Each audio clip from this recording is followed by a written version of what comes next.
Vol 2, Chapter 41, Retribution. Monsters! There are monsters! It's on my bed! Chi was so terrified that his words were almost incoherent. It has 8 legs, green skin, and teeth longer than my arms, and it has 2 long necks, each ending in a mouth. What? How could this happen? What are the Marines doing? How did they let a monster into Old Chi's room? This is absurd. Tang Xiao was furious. Without a second thought, after hearing Chi Jianjun's frantic description, he immediately contacted Gulaham. What are you doing? A monster has entered Chi Lao's room. I'll deal with you later. For now, send the Marines to secure the area and eliminate that monster, and conduct a thorough security check to ensure the colony's safety. But, Manager, if you would just listen, Gulaham tried to interject. I don't want excuses. Do it now, Tang Xiao demanded sharply. Isn't that the skin you asked us to place there? Gulaham blurted out, unable to contain his frustration despite Tang Xiao's anger. What? Skin? Tang Xiao was momentarily stunned. Then he remembered his earlier request. While decorating the mansion, he had asked for a beast skin to be used as a bed covering. However, his earthbound mindset had led him to imagine something along the lines of a tiger, leopard, black bear, or even a wolf. He hadn't expected something so horrifying. After a moment, Tang Xiao examined the so-called terrifying monster skin. It was smooth, hairless, with green skin, 4 claws, and a flat head. The 2 necks, each ending in a mouth, were particularly unsettling. I asked for a beast skin, but why choose something that looks so nightmarish? Tang Xiao lamented, rubbing his forehead. Report to the manager. This creature is indeed a formidable beast from the deep waters. It recently attempted to attack our fully enclosed pig farm and was neutralized by our brave soldiers with a stun gun, explained the captain of the Marine Corps in Dawn City, maintaining a serious demeanor. A stun gun? Tang Xiao felt a chill run down his spine. He quickly ordered the removal of the monstrous skin, then turned to Chi Jianjun with a forced smile. Professor Chi, we wanted to provide something natural and unique for your bedding, rather than synthetic materials. However, if it's not to your liking, we can replace it with a regular quilt immediately. It's no trouble at all. It's really just skin? Chi Jianjun eyed the skin warily from a distance, still too frightened to approach. Yes, it's really just skin, Tang Xiao assured him, giving the skin a kick. Take it away. I don't want this thing. I'd rather sleep with a quilt. All right, I'll arrange for a replacement right away, Tang Xiao promised, then gently coaxed Chi Jianjun back to bed. Afterward, he stretched and returned to his dormitory, yawning. However, he had barely slept for 2 hours when a piercing scream jolted him awake. Help! Help! It was coming from the direction of Professor Chi's villa. Fully alert, Tang Xiao leaped out of bed and rushed towards the villa, this time opting to assess the situation himself before involving the Marines. As he approached, he saw Chi Jianjun running towards him, clutching his clothes and quilt, screaming, Help! There are monsters again. More monsters? How can that be? Tang Xiao was baffled. Yes, right outside my window.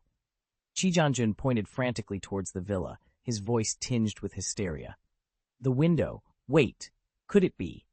Tang Xiao paused, a realization dawning on him. Tang Xiao suddenly remembered something. He turned his head to look at the villa, and sure enough, he heard an unpleasant quacking sound. Then, with a flutter of wings, a colorful bird soared into the air, heading towards the forest. So this is where the little bird's nest is? I placed them outside the window, hoping for birds and flowers to bring fragrance, not anticipating a man-eating plant next time. A drop of cold sweat slid down Tang Xiao's forehead. Ah, what are you talking about? Chi Jianjun, already overwhelmed by the day's events, was confused by Tang Xiao's words. Oh, it's nothing. I'll have someone inspect your room immediately to ensure there are no more surprises. Tang Xiao reassured, patting his chest confidently. You can have it checked at your leisure. By the way, where do you sleep at night? Chi Jianjun inquired suddenly. Oh, I usually manage with whatever's available. I can sleep in the dormitory at the city hall, Tang Xiao replied, trying to sound nonchalant. Without another word, Chi Jianjun, clutching his quilt, dashed towards the direction of Tang Xiao's dormitory. Hey, Professor Chi, what are you doing? Your villa is back there. Tang Xiao hurried after him, trying to intercept him. Don't stop me, just let me make do with whatever's available. Qi Jianjun protested, struggling to free himself. Professor Qi, that mansion was built with so much effort for you. Tang Xiao tried to reason, but eventually had to physically restrain the old man. Enough! I've had it! I, Qi Jianjun, am putting my 67-year-old bones on the line. I'd rather die in your house today. Qi Jianjun declared defiantly as he continued to move forward. Tang Xiao, cautious not to hurt the elderly man, eventually led them back to his room after a brief struggle. Qi Jianjun, without asking for permission, pointed to the sofa and declared, "You can have the bed. I'll sleep on the sofa." After tossing the quilt onto the sofa and lying down, Qi Jianjun quickly fell asleep. Tang Xiao, covering his forehead with a sigh, realized it was too late to argue. Resigned, he climbed into bed and fell asleep. The city of Auroville was quiet in the middle of the night, with only the Marines patrolling the streets. Tang Xiao lay awake, staring at the ceiling, while Qi Jianjun's snoring filled the room. Tang Xiao watched the water in the glass on the bedside table ripple in sync with the snoring and muttered, "Retribution." It wasn't until noon the next day that Tang Xiao, having finally fallen asleep, woke up. Rubbing his eyes, he saw Professor Qi Jianjun, who had just woken up, practicing Tai Chi in the courtyard. Tang Xiao approached, but before he could speak, Qi Jianjun cut him off. "Don't bother. I've decided to live here from now on. Whoever wants the mansion can have it." "But," Tang Xiao tried to interject. "As I've said, I'm here to retire," Qi Jianjun continued. "But," Tang Xiao attempted again. "Oh, why are you still bothering an old man like me?" Qi Jianjun sighed.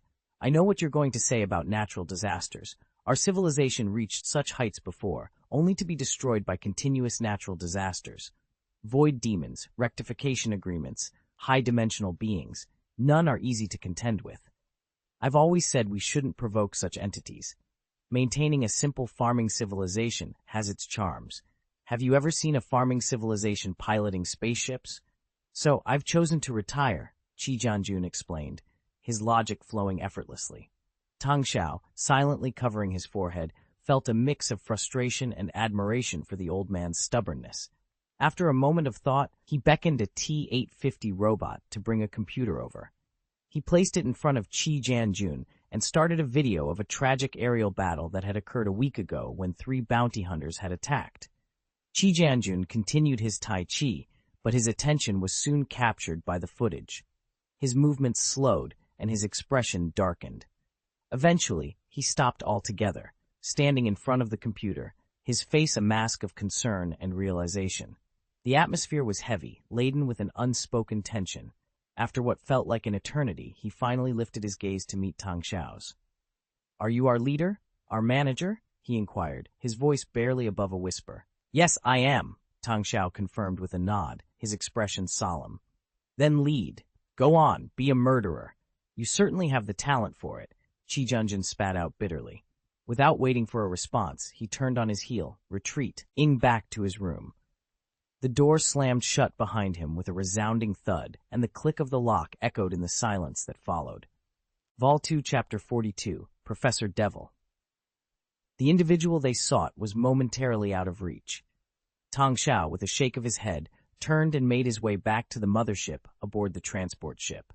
Upon his return to the bridge, he was greeted by Dr. Guanyan and a contingent of research department experts, all eagerly anticipating the arrival of the master-level expert. "Manager, where's the master? We're encountering some issues with the scramjet stamping that need resolving. And we're facing challenges with the superconducting laser carrier as well. The master's expertise would be invaluable." The experts voiced their concerns one after another. Tang Xiao, with a furrowed brow, inquired, "Aren't all of you postdoctoral scholars? Shouldn't you be able to tackle these problems on your own?" Dr. Feng Yongwang offered a wry smile in response. "It's not that we're incapable. It's just that the technologies in question are exceedingly advanced.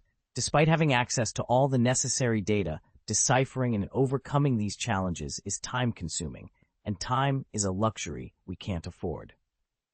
The Mothership's database contains comprehensive data on these technologies. It's akin to having the answers during an open-book exam, isn't it?" Tang Xiao probed further. Qu Shewin, adjusting his glasses, elucidated, You must understand that the complexity of a fighter aircraft extends beyond the aircraft itself. It encompasses materials, electronic components, engines, energy, aerodynamics, ergonomics, computer systems, and more. Each aspect, when unraveled, presents its own set of challenges, much like a vast and intricate root system beneath a lush, leafy tree. Thus, even with an open-book exam, digesting and applying this knowledge is no small feat. Tang Xiao then realized, so, you're in need of a master like Professor Chai, someone with a lifetime of experience in aerospace technology, to guide you through this labyrinth of data? Exactly. We need someone to help us navigate this maze of information.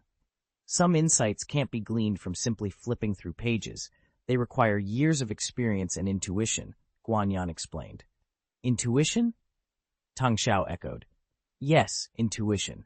The kind of intuition that comes from years of research, allowing one to discern subtle patterns within a vast sea of data, Guanyan affirmed. Tang Xiao sighed. Professor Qi, well, due to physical reasons, he won't be able to assist us. Please try to overcome these challenges on your own and view this as an opportunity for self-improvement. Meanwhile, I'll seek additional support from the Galactic Republic. Disappointment was evident in the eyes of Guanyan, Feng Yongwang, and the others, yet they understood the predicament Tang Xiao faced. They knew all too well that Tang Xiao's desire for a master-level expert surpassed their own. Return to your work, Tang Xiao finally said, sensing the dampened spirits of his team. Qu Shuiwen, ever the diplomat, quickly intervened to lighten the mood. Before we disperse, didn't we mention that the Gemini missile is ready for testing? Perhaps witnessing the test results might lift our spirits. The mention of his field of expertise rekindled Feng Yongwang's enthusiasm. Ah, yes, the Gemini missile is indeed at a stage where it can be deployed, though some adjustments are necessary for compatibility with the Blade fighter. The Ghost fighter, being a heavy fighter, is nearly 3 times the size of a Blade. If you're interested in observing the test firing, I'll make the necessary arrangements. Thus, Tang Xiao accompanied them to the Mothership's laboratory. Upon entering, they were met with an unexpected sight. Professor Qi Jianjun was there, deeply engrossed in a stack of documents, flipping through them with rapid precision. As Tang Xiao and his team entered the room, Professor Qi didn't wait for Tang Xiao to speak before he began. I've given it some thought, and I realize it's not entirely your fault. Given that you've been attacked by interstellar pirates and there's Team G, the presence of a formidable galactic republic in this universe, I believe I can still contribute. Tang Xiao's eyes sparkled with hope as he exclaimed, That's wonderful news, Professor Qi. Professor Qi raised his hand to stop him. I'm 67 years old, and I've only agreed to work with you for 5 years. After that, I plan to retire. It's not easy for anyone. I need to leave some time for my wife to take care of her. I'll arrange for your wife to be woken up. What does she need? Tang Xiao began. She's passed away, Qi Jianjun interjected, waving his hand dismissively, not wanting to linger on the subject. He then turned to Feng Yongwang and remarked, I've reviewed your research log. Your foundational knowledge is solid, but your application is too rigid. How can you not see it? This fighter jet is clearly designed using a technological system different from our fourth civilization. You can't expect to solve their problems using our conventional methods. Feng Yongwang and the others perked up immediately, with Feng quickly asking, Exactly. This has been the most challenging issue we've faced. Could you please offer your guidance, Professor Qi? Waiting for someone else's advice? We're conducting scientific research here, not attending a school lecture. It's all about changing your way of thinking. Do you understand? Qi Jianjun pointed to his forehead, visibly frustrated. You've been going in circles, unable to see the solution right in front of you. In my view, you share responsibility for this disaster. Take a closer look. Chastened by Qi Jianjun's scolding, the group hung their heads in shame, not daring to utter a word. It was then that Tang Xiao truly understood the meaning of a devil professor. Qi Jianjun's words carried no punches. Noticing their silence, Qi Jianjun sighed and gestured for them to come closer. Let's begin. Check these parameters. Although their technological system differs from ours, one crucial aspect remains the same, the physical laws of their environment. With that in mind, we should approach this differently. Now, who here specializes in mechanical engineering? I have a PhD in mechanical engineering, Feng Yongwang responded, lifting his head. A PhD, you say? Good. See, you didn't understand this set of formulas before, because you were looking at it from the wrong angle. Now, observe this set of formulas I've written. Qi Jianjun swiftly jotted down a series of symbols on the blackboard, which, to Tang Xiao, seemed as profound as the symbols from the Book of Heaven. When Feng Yongwang saw the new set of formulas, his eyes widened in realization. I understand now. We can't apply our formulas directly to theirs. We need to translate their formulas into our system. Don't interrupt. Keep watching. What I'm teaching you is not just the solution, but something far more important. You'll be attending my lectures from now on. Pay attention. Feng Yongwang and the others listened intently, quickly jotting down notes, leaving Tang Xiao somewhat sidelined. However, Tang Xiao wasn't bothered by this. Watching the research department bustling with activity filled him with a sense of satisfaction, and a smile crept onto his face. But this moment of peace was abruptly shattered when the main brain of the mothership sent a message directly to his brain through the implanted chip. The content of the message turned Tang Xiao's expression ice cold. Vol 2, Chapter 43, Arms Trade. On the outskirts of Mos Eisley, in the vast Gobi of planet Tatooine, Yuri Orlov was meticulously examining a Type 21 assault rifle. The fierce sunlight of the Tatooine desert reflected off his sunglasses, and a cigarette dangled from his lips.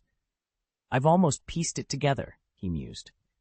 That guy Bossa in the bar was with Broderick Stone. Just yesterday he was desperately looking for someone to sell him heavy weaponry, but no one would. Exactly. He's clearly being ostracized by the locals. Vitaly Orlov, also donning sunglasses and sipping a bottle of a green, refreshing drink, agreed. You're not worried about selling your weapons to him? What if his enemies come knocking on your door? If his enemies come to me, I'll simply negotiate the price of this M427 general-purpose machine gun, Yuri replied nonchalantly, taking a drag from his cigarette and gesturing towards a compact yet powerful 12.7mm caliber machine gun. I doubt they'll be interested in negotiating, Vitaly countered, shaking his head. Vitaly, that's where you're wrong. Yuri flicked his cigarette, accidentally dropping it onto his trousers, causing a small burn hole. Have you ever heard of anyone who sells weapons to just one side? Sure, but those people are long gone. Sell to one side, and you give the other every reason to kill you. But if you sell to both, he smirked, you give both sides a reason to keep you alive. That just means both sides have a reason to kill you, Vitaly retorted. Frustrated, Yuri brushed off the cigarette ash and snapped, Damn it, Vitaly, just bring that Bossa guy to me now. Me? Alone? To deal with Bossa? Vitaly was taken aback. It took me half a day to come to terms with the fact that these bizarre creatures are considered humans. And now you want me to negotiate alone with those aggressive beings? At least give me a T-850 for protection. Are you joking? Bringing a combat robot to a business meeting? Listen, we'll do this the way we always have. You bring the clients, and I'll handle the sales. For every 10 guns, we throw in a case of ammunition, offer a 10% discount to returning customers, and maybe even treat them to this glowing blue drink. That's the deal. Forget it. You're sending me into a lion's den. Vitaly protested. Yuri sighed, placing a reassuring hand on Vitaly's shoulder and handing him the remaining drinks. Listen, Vitaly, we boarded this mothership to start anew. The administrators gave us that chance. And now, with the galaxy at war, think about it. If even 1% of the galaxy's population were armed with our weapons, can you imagine the outcome? We'd be kings among men. I understand your point, but if we don't take this step, we'll never know what we could achieve. What do you say, brother-in-arms? Brother-in-arms, Vitaly echoed, punching Yuri lightly on the shoulder. All right, I'll give it a shot, but you better be ready to bail me out if things go south. No problem, Yuri assured him. With a newfound resolve, Vitaly finished his drink and made his way towards the chaotic shantytown.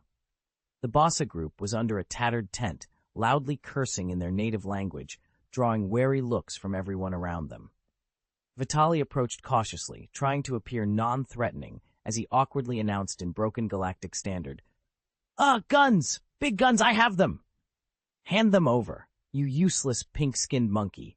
Waste another second, and I'll rip your head off and stuff it down Banza's throat," threatened a scar-faced bossa man, his expression menacing. Vitaly felt like crying, but persevered.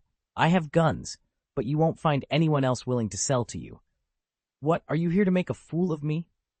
The leader, Scar, brandished a gleaming machete and advanced on Vitaly. Despite their shorter stature, the Boza people exuded a terrifying presence, clearly seasoned in the art of combat. Vitaly, sensing the danger, cautiously retreated, attempting to negotiate his way out. "I sell guns. If you kill me, those NS will be used against you," he warned. "Do you really possess firearms?" Scar interrogated, his gaze piercing into Vitaly. "Yes, plenty, but only if you can pay," Vitaly replied, his voice laced with desperation. "Where?" Scar demanded, his grip tightening on Vitaly's collar, the edge of his machete pressing ominously against Vitaly's waist. "In the suburbs, not far from here. Follow me," Vitaly proposed, hoping to lead them away. From a concealed position behind a rock in the Gobi outskirts of Mos Eisley, Yuri Orlov observed the scene through a telescope. "Good job, brother," he muttered to himself before turning to his companions. "You, follow me. And you too, take sniper positions on both sides," he instructed the three T-850s, who promptly complied. As the Boza group, led by Vitaly, approached, they were greeted by the sight of Yuri Orlov, casually seated atop a stack of ammunition boxes, a row of Type 21 assault rifles displayed beside him. A T-850 stood guard behind him. Yuri, exuding confidence in his suit and sunglasses, didn't bother to stand. "It seems we have business," he declared with a hearty laugh, a cigarette dangling from his lips, his attention deliberately avoiding Vitaly.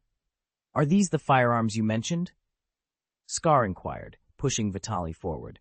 "Indeed, I understand you're in the market for guns, and I happen to have a supply. If the price is right, we can negotiate," Yuri responded, casually discarding his cigarette. "Then let's dispose of this irrelevant individual and discuss our deal," Yuri suggested, his demeanor unfazed. Scar maneuvered Vitaly in front of him, lightly grazing him with the machete. "So, this man is just a minor character to you? You wouldn't object if I were to kill him?" Yuri's smile was tinged with indifference. "Of course not. He served his purpose by delivering a message and accepting my payment. His death would be unfortunate for him, not me. I'm in the business of making deals, not mourning the loss of messengers. So, if you decide to kill him, it won't affect our transaction." "And what if I decide to kill you as well?" Scar challenged, pointing the machete at Yuri. Yuri's response was calm and measured, his confidence unshaken by the threat. "Then you'd be missing out on a valuable opportunity. I'm here to offer you something you need, at a price that benefits us both. Let's focus on our potential partnership, rather than threats." Vol 2, Chapter 44, Our World. Let's set aside the fact that I have an arsenal at my disposal, and you're armed with mere knives. Even if you were to kill me, wouldn't you still be interested in purchasing firearms in the future? Please, I'm a businessman, and transactions are paramount. What you intend to do with my guns is none of my concern. We're simply engaging in a mutually beneficial exchange, Yuri said, his tone light yet firm. Scar, intrigued by Yuri's proposition, tossed Vitaly aside. "Bring out your gun. Let's see it." Vitaly, relieved to be out of immediate danger, quickly retreated behind Yuri, gasping for breath. Yuri reassured him with a pat on the shoulder, signaling that the situation was under control. He then produced an unloaded Type 21 assault rifle and casually tossed it to Scar, launching into a sales pitch with practiced ease. "Gentlemen, allow me to introduce the Type 21 assault rifle. This firearm boasts a lightweight plastic construction, is both waterproof and dustproof, and weighs a mere 1.7 kilograms. It fires 5.56 mm caliber bullets and comes with a 30-round standard magazine. For those interested, an optional 50-round extended magazine is also available." Scar examined the assault rifle with a smirk. "Is this supposed to be a weapon? Did you bring this from 1,000 years in the past, kid?" Yuri mimicked Scar's contemptuous smile, then picked up another Type 21 assault rifle. He pulled the bolt back with a definitive click, his demeanor turning serious. "Believe it or not, I can use this weapon, loaded with live ammunition, to eliminate all of you in under 2 seconds." The Bosa men tensed up, with two drawing their blaster pistols. Yuri glanced at their weapons and chuckled. "Ah, the DL-18, an excellent blaster pistol with a firing rate of 50 rounds per minute and a maximum range of 120 meters. If your fingers get tired, you might manage only 20 shots per minute, he said, his laughter tinged with sarcasm. Without warning, Yuri spun around, aimed at a rock behind him, and pulled the trigger. A rapid burst of gunfire ensued, with bullets peppering the rock, kicking up a cloud of dust. Yuri, exhilarated by the display, laughed heartily. The firing rate is 1,000 rounds per minute, with an effective range of 550 meters. It features both single-shot and burst modes. As the gunfire ceased, the rock was left pockmarked with holes, and a layer of its surface crumbled away. Yuri, catching his breath, continued, "So, between the advanced blaster pistol and the supposedly outdated live ammunition weapon, I choose the Type 21 assault rifle." He then loaded another magazine into the rifle, cocked it with a click, and tossed it to Scar. Each gun is priced at 400 credits, and a box of bullets at 100 credits. Purchase 10 guns, and I'll throw in a box of bullets for free. Currently, I only accept Republic credits, not Oopie coins. Scar, his expression darkening, pointed the newly acquired gun at Yuri. Unfazed, Yuri casually lit a cigarette and said calmly, "Did you know, brother, that there are 20 sniper rifles aimed at your head right now? You could kill me, sure, but your head would be gone in an instant." He paused, then added, "I'm just an ordinary businessman. We both have needs, and I'm looking for a long-term partnership. Let's discuss the price." "I want 10 guns and 20 boxes of bullets," Scar declared. "Then, I thank you for your business, totaling 5,900 credit points. As per our agreement, I've included 19 boxes of bullets in the quote," Yuri responded promptly. "I don't have that much money." Scar's face twisted in frustration. "Unfortunately, I can't offer credit for small transactions. If you can't afford it, you'll have to buy less. Remember, a DL-18 blaster pistol alone costs 500 credit points," Yuri replied coolly. "And frankly, in terms of firepower and lethality, the DL-18 doesn't even compare. How many of you can afford a fully automatic blaster? Please don't make me laugh." Scar, on the verge of anger, raised the gun once more. However, at that moment, Yuri made a sub-tilly gesture. Suddenly a bang echoed, and a deep bullet hole appeared. Perched on a rock, Scar's frustration boiled over. Clenching his teeth, he declared, "Tomorrow, we'll seize a spaceport. Success means 7,000 credits for you." Yuri, skeptical, countered, "Your plans don't assure me of survival. If you don't make it back, who will compensate my loss?" "So, what's your proposition?" Scar inquired, visibly irritated. Yuri chuckled, retrieving a box from beneath him. He unveiled 5 M28 grenades, cushioned in a plastic airbag for protection. The M28 grenade, with a direct kill radius of 8 meters and a potential fragment lethal range up to 42 meters. Perfect for both offense and looting. Priced at 50 credits each. I'll supply 2 more boxes, but with interest. Survive, and you owe me 8,000 credits. Without hesitation, Scar agreed, tossing a bag of credit ingots to Yuri. He gestured to his crew, "Move it." After the Boza group departed, Yuri Orlov collapsed in relief. Vitali rushed to his aid. "This takes me back to our early days, brother," Yuri said, laughter mingling with his exhaustion. Vitali, lighting cigarettes for both, reminisced about forgotten pasts, his voice trailing off. Yuri, confident, reassured him, "This galaxy will be ours, eventually." They shared a moment, exhaling smoke into the sky, hopeful for their future. Note 1. It's crucial not to apply Earth's economic principles to the Star Wars universe.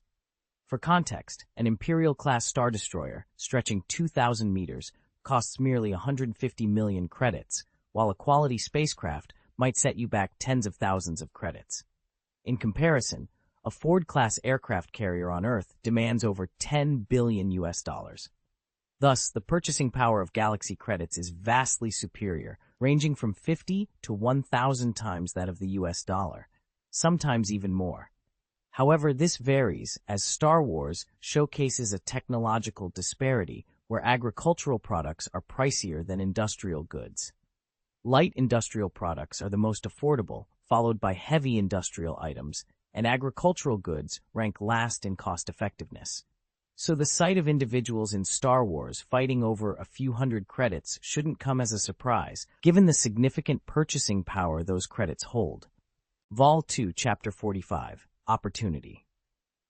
In the synchronous orbit of Dawn Planet within the Endor Galaxy, aboard the cushioned Mothership Command Center, Tang Xiao frowned as he observed the holographic projection before him. It displayed a man named Village Special, who was curiously naked. "You're saying Quinto and the others leaked the location of our mothership to someone known as Iron Teeth, Kukin? Is this individual affiliated with the Black Sun?" Tang Xiao inquired.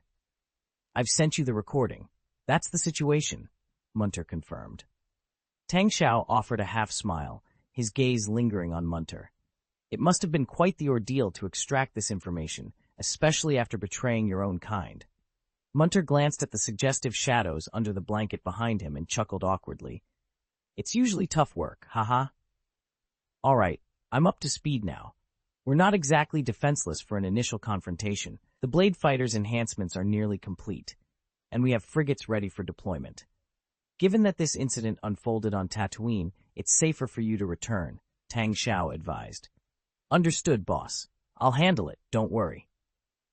Munter saluted, then noticed the woman behind him stirring, possibly waking up, and quickly ended the communication.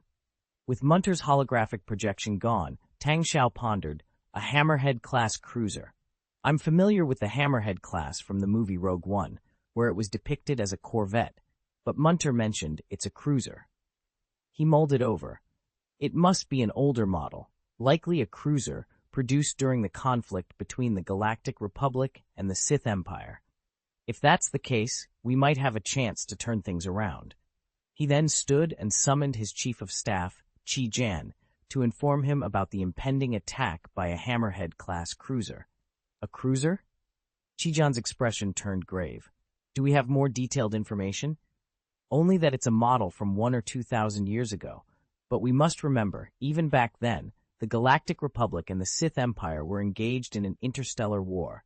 The technology of those spaceships poses a significant threat to us even now, Tang Xiao explained.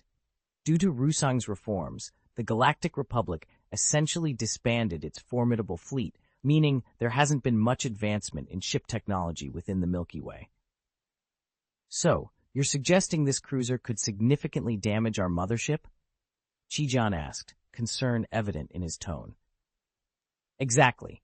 The last time bounty hunters attacked, we managed to evade damage by hiding within the mothership, which they couldn't penetrate. But a battleship several hundred meters long could eventually cause us serious harm, Tang Xiao affirmed.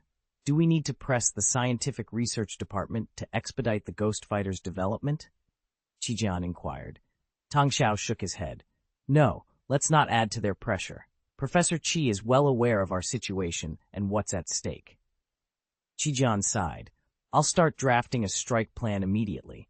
Even with the Blade Fighter equipped with infrared laser weapons, small fusion engines, and primary energy shields, it's still a stretch to consider it a threat to a cruiser. Our last resort might be to arm the Blade with Gemini air-to-air missiles, but even then, we're barely scratching the surface of what's needed to damage this cruiser. I understand. Proceed with that plan, Tang Xiao agreed. As Chi-Jan turned to leave, he paused, then turned back with determination. Manager, I believe we could also equip the Blade Fighter with trigger nuclear bombs, and then... Tang Xiao's expression grew solemn, and he nodded in silent agreement. That's a drastic measure, but if it comes to that, I'll take full responsibility and offer my apologies after the conflict. After Chi-Jan saluted firmly and departed, Tang Xiao remained deep in thought, contemplating the gravity of the decisions ahead. Tang Xiao left the room with a heavy sigh. If the situation escalated to that point, he knew he couldn't publicly acknowledge his involvement in the matter. Instead, he would have to make Chi-Jan the scapegoat. As a leader, he couldn't afford to have any stains on his reputation. Suddenly, the voice of the master system interrupted his thoughts. Administrator, the medical department has informed me that the patient we received earlier has awakened. Psymed? Tang Xiao inquired, already making plans in his mind. If his condition is stable, prepare a completely secure room. I need to have a private conversation with him. Understood. I will prepare living room number 003 for you. However, I must inform you that there are 2 T-850s concealed in a compartment under the table in the room, the system advised. Lead the way, Tang Xiao commanded, following the system's guidance to the designated room. Upon entering, he saw a moon man, still swathed in bandages, sitting on the sofa. Despite looking weary, the man made an effort to stand and bow deeply. "Greetings, esteemed sir. You are my savior, and I wish to express my utmost gratitude to you." Tang Xiao observed the man before him. He had the slender build characteristic of the moon people, with a notably elongated head and limbs. His forehead was pronounced, he was bald, and his arms were unusually long, with his index and middle fingers being more than twice the length of his other fingers. His deep-set eyes gave him a somewhat somber appearance. "Simid, correct? You must understand the risks I've taken to save you," Tang Xiao stated. Samid nodded earnestly. "Believe me, sir, no one is more aware of the terror of Hago Damask II than I am. That's precisely why I am deeply grateful to you for rescuing me from his clutches. I will agree to any terms you set forth in return for your help." Tang Xiao then got straight to the point. "Tell me what you discovered in Makito." Without hesitation, Samed replied, "I obtained the import and export ledgers of the Tonus family. The Tonus are among the most influential families within the Moon community, rivaling even the Hill family. Both families have been vying for the prestigious position of co-chairman of the Interstellar Banking Association." Tang Xiao gestured for him to continue.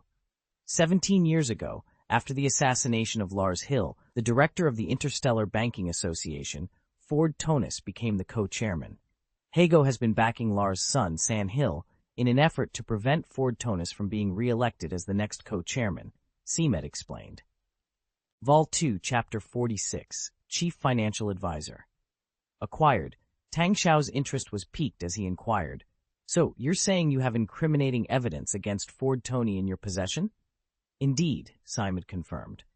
During his tenure, Ford Tony manipulated the funds of the Interstellar Banking Association, provided financial support to the notorious underground gang Black Sun and the terrorist organization Bando Gosa, and meddled in the power struggles of the Hutts. This has tarnished the reputation of the Interstellar Banking Association and exposed it to unnecessary risks. Even though Tang Xiao had braced himself for the revelations about Hago Damask II's dark dealings, he was still taken aback by the depth of corruption involved, especially since it extended to the election of the co-chairman of the Interstellar Banking Association. However, realizing the potential benefits of aligning with Hago Damask II, Tang Xiao felt like he had struck gold. The Interstellar Banking Association, a behemoth in the galaxy's economy, alongside the Trade Alliance, the Enterprise Alliance, the Technology Alliance, and the Commercial Guild, formed an oligarchy controlling the economic lifeline of the galaxy. The sheer scale of its influence was staggering. Moreover, Hago Damask II's secret identity as a Sith Lord only added to Tang Xiao's excitement. Knowing the eventual victor in the Interstellar Banking Association's power struggle would be San Hill, whom Hago supported, Tang Xiao saw an opportunity for Seamed to leverage this information for future benefits under San Hill's leadership. Curious about Seamed's position, Tang Xiao asked, "Given your access to the Tonus family's core secrets, you must hold a significant role, right? What is your position?" "I was the senior actuary and sector financial director for the Interstellar Banking Association," Seamed replied. Tang Xiao quickly offered him a new role. "I'll make arrangements for you. You'll be under my protection, but you'll need to contribute. You will serve as the financial advisor for our fourth group."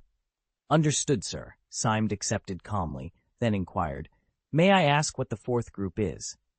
"It's a company," Tang Xiao responded, surprised by the question. "No, I'm quite certain it's not a registered company. There's no record of it in the Galactic Republic's commercial administration. Your operation is technically illegal," Seamed pointed out.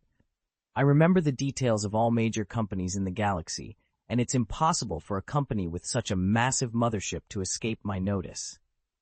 Tang Xiao considered this and asked, "Will this pose a problem?" "It's a significant issue," Seamed replied, adopting a professional demeanor. His slender fingers tapped rhythmically on the back of his hand. "This means your operations won't be protected by the Republic. Your colonization efforts won't receive subsidies or recognition. I had assumed that in this remote Outer Rim star region, the Republic's influence was negligible. Are there actually subsidies for developing colonies?" Tang Xiao questioned. Although the Republic's grip on the Outer Rim is weakening, it still maintains a degree of influence. Development and colonization in the Outer Rim are seen as opportunities to expand the Republic's influence and are thus supported, provided you pledge allegiance to the Republic on behalf of your colonies, Simon explained, his language clear and concise, showcasing his expertise. Tang Xiao maintained a demeanor that was neither humble nor arrogant. However, he was well aware that this was merely the professional facade of a seasoned executive. Everything Simon presented was aimed at serving the authority in hopes that his actions would secure him more benefits. Yet, authority remains authority, and a manager, merely a manager. Tang Xiao's moment of panic during the rescue revealed the genuine reaction of someone like him when confronted with the true might of authority. Resting his hands crossed on the sofa, Tang Xiao inquired casually, "So does this mean we can proceed with registering a business now?" "It's not as straightforward as that, Mr. Tang Xiao," Simon replied, shaking his head. "Merely registering a business isn't sufficient. You need to obtain a colonial license, which encompasses a series of agreements. This includes taxation policies for the colonies, protections for native races, the census required by the Jedi Order, mutual defense agreements, and more. It's a complex process, but ultimately, it's worth the investment of time and money." "Money," Tang Xiao mused, his brow furrowing slightly. "Funds are tight at the moment, but that's precisely why I've appointed you as our financial advisor." "Indeed, this challenge isn't insurmountable. From my initial assessment, your independent manufacturing industry represents a significant asset. However, I'll need to delve deeper into your operations to devise a business plan that will facilitate our initial capital accumulation," Simon explained. "Given my current situation, it's best I remain out of sight, so I'll require an assistant. I believe a robot would make you more comfortable." Tang Xiao, unfazed, turned to the T-850 standing behind him. "From now on, you'll assist Mr. Simon, providing him with any information or support he requires." The T-850, covered in bionic skin to resemble a middle-aged man of unremarkable appearance, stood in stark contrast to the Arnold Schwarzenegger-like model Tang Xiao initially preferred. After the last incident, the damaged T-850 was nearly repaired and soon to return to his side. Without a word, the T-850 nodded and positioned itself behind Simon. Standing up, Simon bowed to Tang Xiao. "I believe I still require some recuperation. Please allow me to take my leave, Mr. Tang Xiao. Once I've recovered, I will officially begin my role as your financial advisor." "Of course, please take the necessary time to rest," Tang Xiao responded with a nod. After Simon's departure, Tang Xiao couldn't help but smile with satisfaction. The conversation had confirmed that Simon possessed at least a master-level proficiency in his field. Securing such a knowledgeable figure, well-versed in the Galactic Republic's economic system, was a significant achievement for the Fourth Civilization's current endeavors. Vol. 2, Chapter 47, New Achievements. The Fourth Civilization faced a significant challenge, bridging the vast gap between itself and the Galactic Republic. They urgently needed someone who could integrate their economic system with that of the Republic, seizing the last dividends before the onset of war. Simon's arrival was a silver lining in their predicament. Tang Xiao harbored no concerns about Simon's loyalty. Given the vastness of the galaxy, Simon had nowhere else to go. His appearance would instantly draw the relentless pursuit of the Interstellar Banking Association. Simon's only viable option was to remain with the Fourth Civilization, a fact he was likely well aware of. If he failed to prove his worth, Tang Xiao would not hesitate to eliminate him, simultaneously currying favor with Hego Damask II. With this thought, Tang Xiao felt reassured. He approached the porthole to observe the bustling activity around the mothership.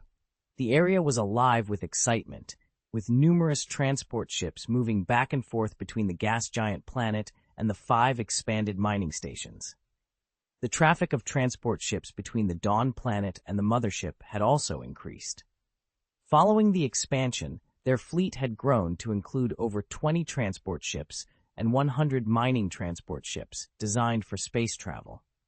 2 enormous umbrella-shaped space research modules, each over 200 meters in diameter, floated near the mothership, held in place by its gravitational pull. They moved in sync with the mothership along its orbit. These modules housed the Institute of Physics and the Mechanical Engineering Research Institute, respectively. The latter had been expanded with several auxiliary modules, making it even larger. A spacecraft, over 30 meters in length and equipped with 2 large turrets, was docked outside the Engineering Research Institute, its design slightly at odds with the surroundings. Nearby, 2 interstellar docks were visible, one still under construction. This smaller dock catered to frigate-class ships. The rectangular assembly factory, approximately 100 meters in length, was flanked by over 10 engineering cantilevers in the dock area, stabilizing the unfinished ships. These cantilevers indicated the capability to construct frigates exceeding 50 meters in length, aligning with the Fourth Civilization's classification standards for spacecraft. In the completed dock, a ship resembling the one docked outside the Engineering Institute was being assembled, albeit with more conventionally sized turrets. The spacecraft's structure was complete, and several robotic arms attached to the cantilevers were fitting it with heavy outer armor. Around the unfinished dock, more than a dozen small engineering spaceships bustled about. Construction workers piloted these spacecraft, retrieving processed equipment parts from the mothership's manufacturing center and installing them on the dock, which appeared to be days away from completion. Tang Xiao nodded in satisfaction, then picked up the communicator to connect with the research room. Dr. Xiaowen answered the call, bowing slightly before asking, "How may I assist you, Manager?" Tang Xiao got straight to the point. "Has the research on the Hammer-class frigate been completed?" Xiaowen nodded in response, indicating that significant progress had been made. Revised. "Yes, the research was completed 2 days ago, while you were still on Dawn Planet. Given the urgency, we immediately commenced production," Xiaowen explained with a chuckle. "Regarding the frigate parked outside the Institute, it looks different, doesn't it?" Xiaowen continued, a smile in his voice. "This frigate is the inaugural Hammer class we've constructed. The turrets you see are 2 turbo laser turrets salvaged from the wreckage of 3 bounty hunters. It seemed wasteful to mount them on a mere transport ship, so Professor Chai has been leading our efforts to modify and equip the frigate with the turbo laser turrets. May I come for a visit?" "Of course, Manager. I'll inform Professor Chi immediately and make the necessary arrangements." Taking a transport ship, Tang Xiao arrived at the Engineering Research Center for the first time. Previously, his experience was limited to the engineering laboratory within the mothership. The space-based research center, though more compact, housed denser and more sophisticated equipment. Among the various projects, Tang Xiao's attention was drawn to a medium-sized blue laser cannon undergoing tests in one laboratory. The cannon, over 4 meters in length, was mounted on a frame, its rear tangled with wires and pipes. At the technician's command, it fired a blue laser beam at a target in outer space. The beam, surprisingly non-dazzling, hit the target for barely a second before the apparatus behind it erupted in thick smoke and sparks. Technicians hastily aborted the test, and a team in protective gear rushed to douse the machinery with fire extinguishers. Xiaowen, noticing Tang Xiao's interest, approached with a smile. "This is the prototype of the blue laser developed by Dr. Guan Yan from the physics lab. It's undergone 3 tests today alone. While blue lasers offer more power and range than infrared ones, due to their shorter wavelengths and reduced interference, our current weapons platforms aren't equipped to handle such advanced technology." She inspected the foam-covered laser cannon, then turned to a nearby technician. "This prototype is beyond repair. Please send the data to Dr. Guan Yan and inform her that the energy conversion relay's parameters are excessively high. To make it compatible with our existing energy supply, they need to be reduced by at least 5%. "A further 5% reduction? Dr. Guan is not going to be pleased," the technician muttered, wiping his brow. "Let her be upset. It's the data that's at fault, not me," Xiaowen replied nonchalantly, brushing back her hair. "I'll leave this in your hands. I need to escort the manager to Professor Chi." "Ah, Manager! Hello, Manager!" The technician, finally noticing Tang Xiao, quickly bowed in respect. Tang Xiao nodded in acknowledgement and, guided by Xiaowen, continued his tour of the research center. As they walked, Kishewen shared insights into the various research projects and facilities. Her demeanor was strikingly different from the reserved female doctor Tang Xiao had envisioned. Far from being socially apprehensive, she was engaging and informative, a stark contrast to his initial impression. Vol 2, Chapter 48, preparing to unveil a new technological frontier. At this moment, Tang Xiao finally turned his attention to Qi Shewen. In contrast to Guan Yan and the others, Qi Shewen stood out with her short hair, black-rimmed glasses, and an air of delicate charm.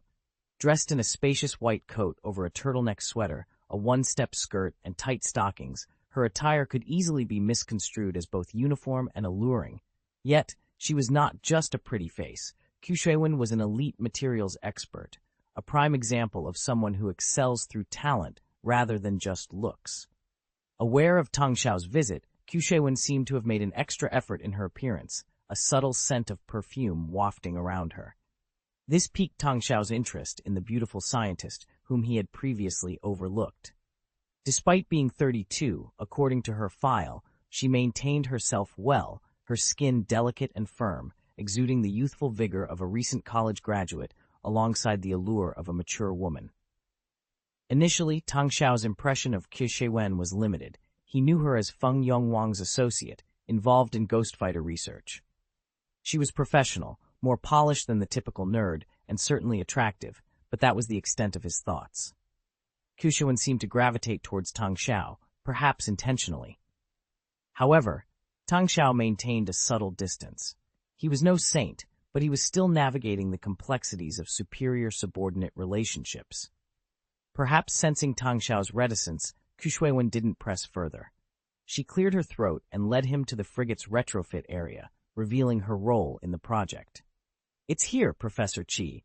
I'm heading the team working on the turbo-laser turret retrofit.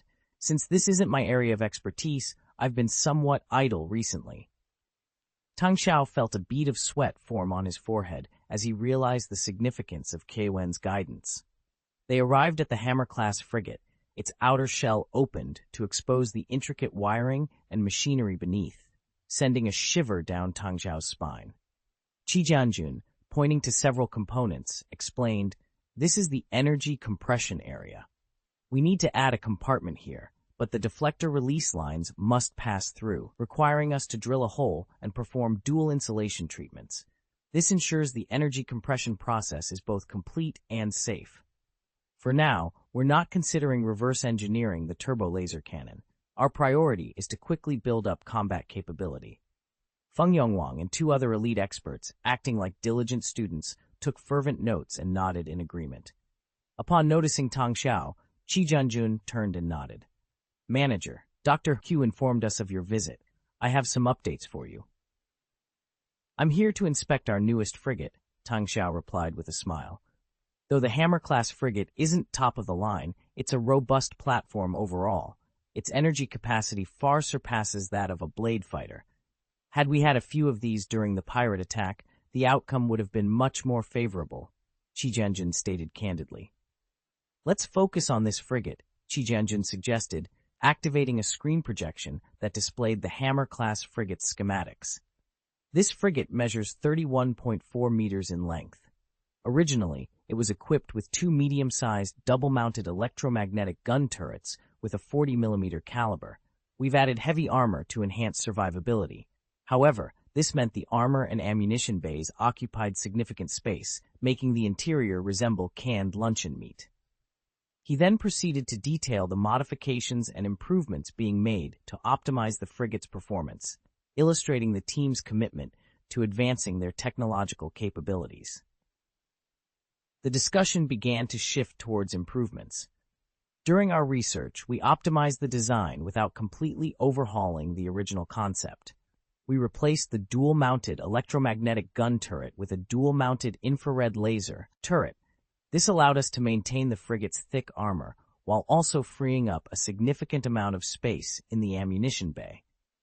This space was then utilized for the installation of larger nuclear fusion engines and energy shield generators. However, this modification doesn't fully address the frigate's poor handling and maneuverability. With only two turrets, the firepower coverage is also lacking, necessitating the deployment of a large number of frigates for effective operation. He paused, then added, "These changes can enhance the combat efficiency of the Hammer-class light frigate by approximately 30%, bringing it to a satisfactory level. Yet, there's still potential for further enhancements." "Which areas could use more improvement?" Tang Xiao inquired, eager to learn. "Avionics, fire control, and flight control systems," Qi Jianjun responded, gesturing in the air before erasing the Hammer-class frigate's blueprint from the interface. To put it bluntly, even with the turret and engine upgrades, this frigate is essentially just a metal box. I've reviewed the technology list from the Mothership, and this spacecraft is categorized under Kushan civilization. Although it's the simplest to analyze, the efficiency of their spacecraft generally leaves much to be desired. "Do you have any recommendations?" Tang Xiao asked, showing genuine interest. Qi Jianjun navigated to another page on the technology list, pointing to a series of spaceships and technologies. This technology originates from the Emergency Traders Alliance. Both Kushan civilization and Tang Xiao were familiar with the term Homeland, but the Emergency Traders Alliance was new to Tang Xiao. It took him a moment to comprehend the term, which he only did upon accessing his own technology interface. In the database, which appeared to be controlled by a central intelligence, one could only see the affiliations of these technologies, such as the Ghost Fighters being linked to the Terran Empire. Whether these originated from the Starcraft game was Tang Xiao's own speculation. To others, this technology library seemed like a collection from countless civilizations without any specific affiliations. This aligned with the fabricated history of the fourth civilization Tang Xiao had created, which was said to carry the legacy of their entire galaxy, making it unsurprising that it contained technologies from various civilizations. Upon further exploration, Tang Xiao discovered that the technology from the Emergency Traders Alliance was actually from Original Sin of the Sun Empire, a grand interstellar war game featuring powerful factions capable of constructing everything from versatile light frigates to colossal Titan battleships. The Traders Emergency Alliance, a faction within the game, was noted for its human-like civilization. Professor Qi's selection of this technology tree likely stemmed from this similarity. Vol 2, Chapter 49, A Generation of Masters. Professor Qi continued his lecture, delving deeper into the technological advancements at their disposal. Upon comparing our current understanding of the Kushan civilization's technology with that of the Traders Emergency Alliance, I've found a significant similarity, especially when contrasted with the technology of the Tyranid Empire, to which the Ghost Fighter belongs. The resemblance is striking. This implies that integrating the technology from the Traders Emergency Alliance into our systems could be highly efficient. Moreover, there's a crucial aspect to consider, he paused, adjusting his presbyopic glasses for emphasis. The Traders Emergency Alliance possesses a more comprehensive technology tree. Their arsenal includes fixed defense turrets, space hangar platforms, planetary fortresses, and even the colossal Titan battleship. Should we successfully decipher this civilization's technology, I believe we could stand a chance against the looming threat of the Galactic Republic. Tang Xiao, absorbing the information, sought clarification. "So, you're suggesting that while the Ghost Fighter is under development, our defense relies on the upgraded Blade Fighter and the Hammer-class light frigate?" "Exactly," Professor Qi affirmed. "The Blade Fighter's transformation is complete. Its length has been extended to 8.6 meters, equipped with a small fusion engine, a primary energy shield, an infrared laser cannon, and 2 Gemini missiles. We've also stripped it of unnecessary armor, enhancing its combat readiness." He continued, "As for the Hammer-class light frigate, we've decided against installing the Gemini missile, opting instead for a plasma bomb. This decision came after considering the weapon's effectiveness against larger ships, a feature originally from a bomber in the Kushan civilization. Despite its slow speed, the plasma bomb's damage to shields is substantial, making it a perfect fit for the Hammer-class frigate's arsenal." "Has the plasma bomb technology been fully analyzed?" Tang Xiao inquired. "It's still a work in progress," Qi admitted, "but its potential is undeniable, providing a solid foundation for our upcoming offensive strategies." Shifting the topic, Chai presented 2 design blueprints, Tang Xiao immediately recognized one, exclaiming, "Isn't this an SCV? The Terran's engineering mech from Starcraft." "Correct," Chi confirmed.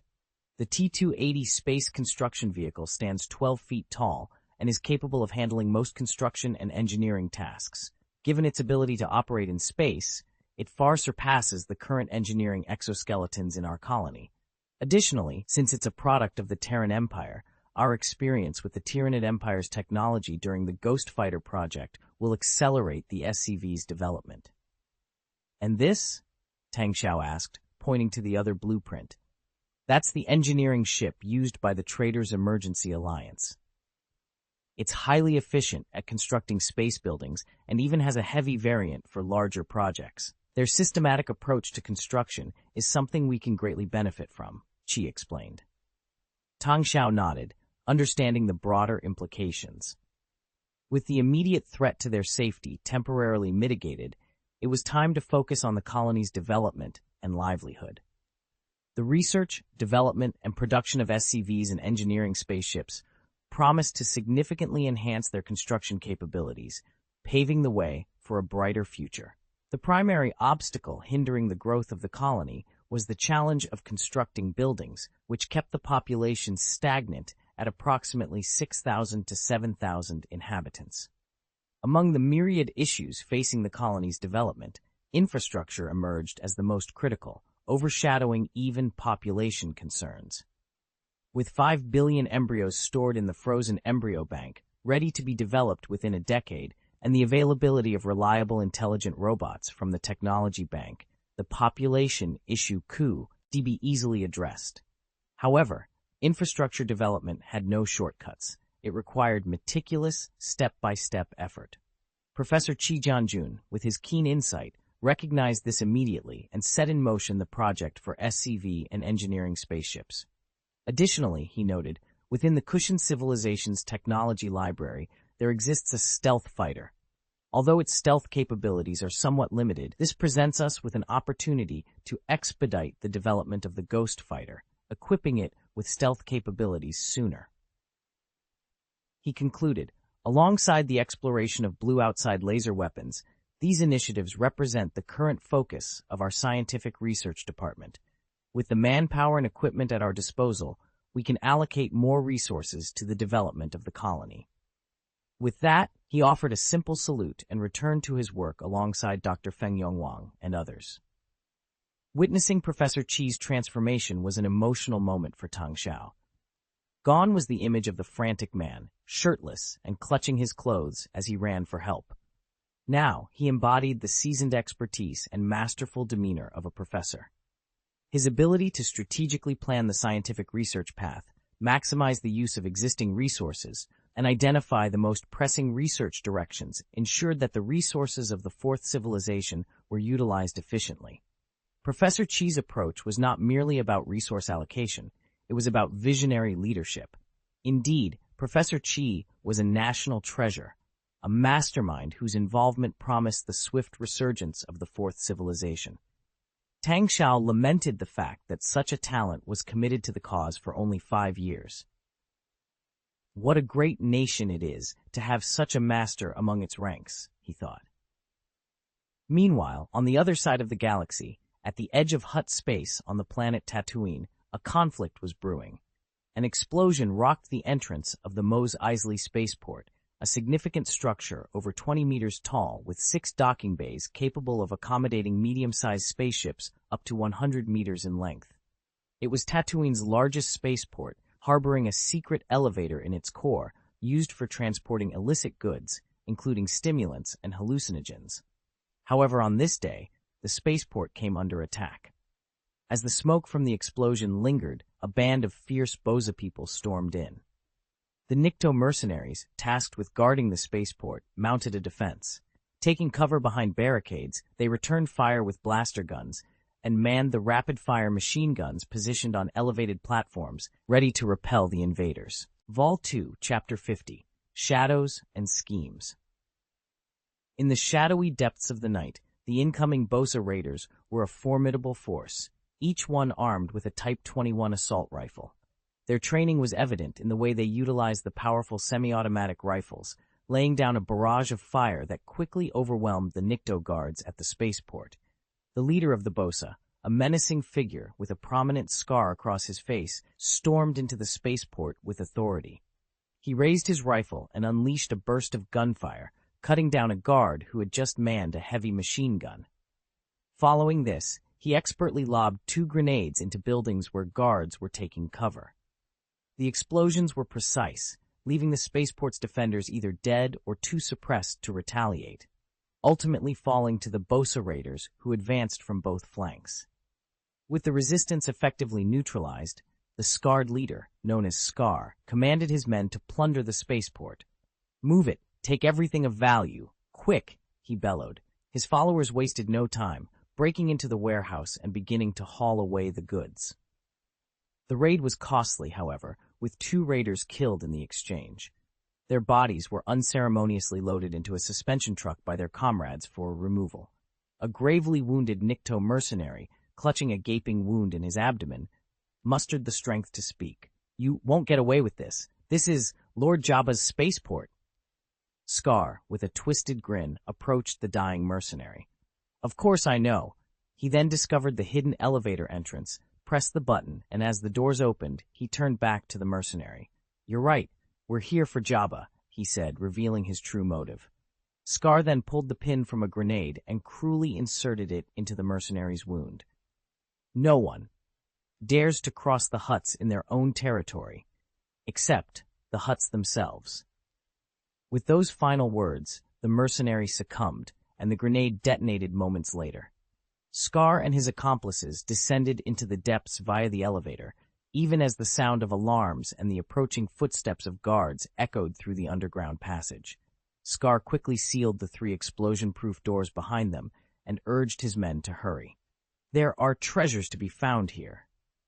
Excited by the prospect, his accomplices began to move the loot. Scar's gaze then fell upon 2 cylindrical containers, each over 3 meters long. A cruel smile played on his lips.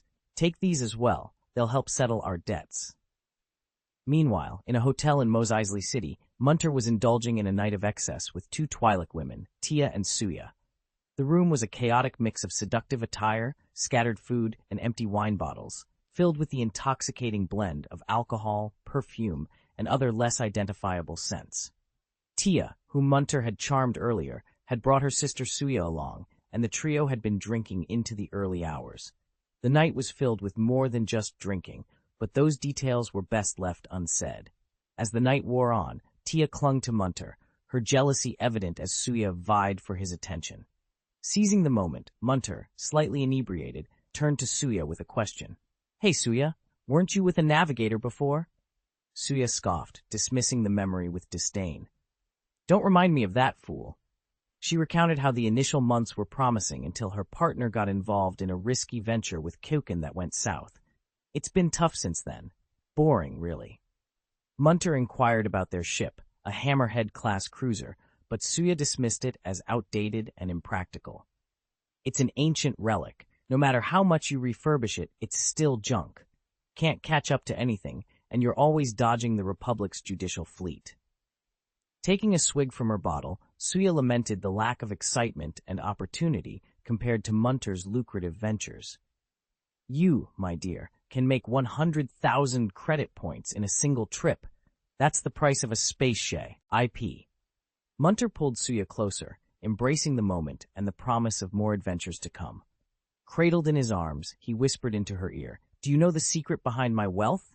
It's because I'm acquainted with a prominent moon boss." Suya gasped, her eyes widening before she smiled again. "No wonder you wield such power, my love. So you're connected with the moons. Could it be that the big boss is associated with the Interstellar Bank?" She paused, her hand flying to her mouth, hesitant to continue due to the overwhelming influence of that name. "Yes, this influential figure is venturing into spaceship commerce, planning to invest in a spaceship dock. However, he's in need of detailed specifications for a large spaceship to make comparisons.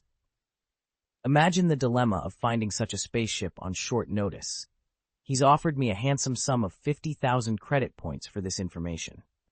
Munte explained with a hint of pretension. Suya's eyes sparkled with excitement. "I can help. My love, shall I approach that naive navigator and procure the Kukin ship specifications? A cruiser, isn't it? Munte shook his head, his expression serious. No, the Hammerhead-class cruiser is outdated. The Moons would certainly reject those specifications, he said, feigning drunkenness as he collapsed onto the bed. There goes an easy 50,000 credit points. Quick to act, Suya signaled to Taya, who was nearby. Understanding the cue, the two sisters encircled Munte, their presence a blend of warmth and allure, playfully coaxing him. Come on, dear. You're acquainted with that moon, aren't you? Tell him. The Kukin spaceship has undergone modernization and retrofitting. Its specifications are definitely up to par. Let's seize this opportunity, shall we?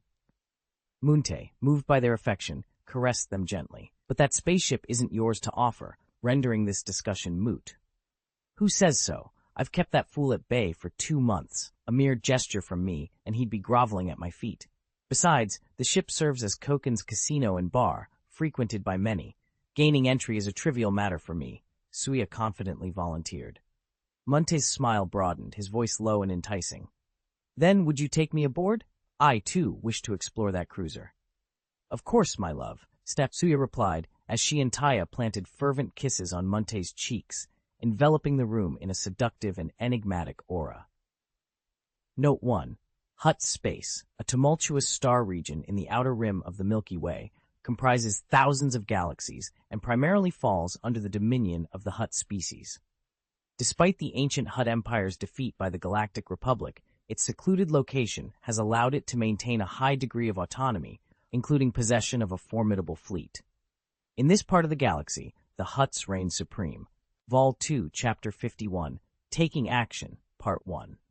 In the desolate northwest district of Mos Eisley, Yuri Orlov awoke in a dilapidated shack, lying on a threadbare bed. Shirtless, with a tie haphazardly draped around his neck, he gazed at the twin suns blazing in the sky, his expression one of extreme discomfort. This place is unbearably hot, he exclaimed. Beside him, Vitaly Orlov had already risen and was sitting by the bed, sipping water. Despite the heat causing strands of his hair to stick to his sweat-drenched forehead, he seemed relatively at ease. Calm down, brother. Though I can't recall the details, we've likely endured our fair share of desert wanderings before. Here, have some water, he said, tossing the water bottle to Yuri. Yuri, however, missed the catch, his hand instead coming into contact with a bedbug, which only fueled his irritation. I'm utterly fed up. How much longer must we endure this wretched place? He bellowed, leaping from the bed. Wait a moment, Vitaly interjected, squinting into the distance where a cloud of dust was rising. Someone's approaching. Yuri rushed to the window, grabbing a pair of binoculars. Through them, he saw a convoy of Boza people driving hover trucks in their direction.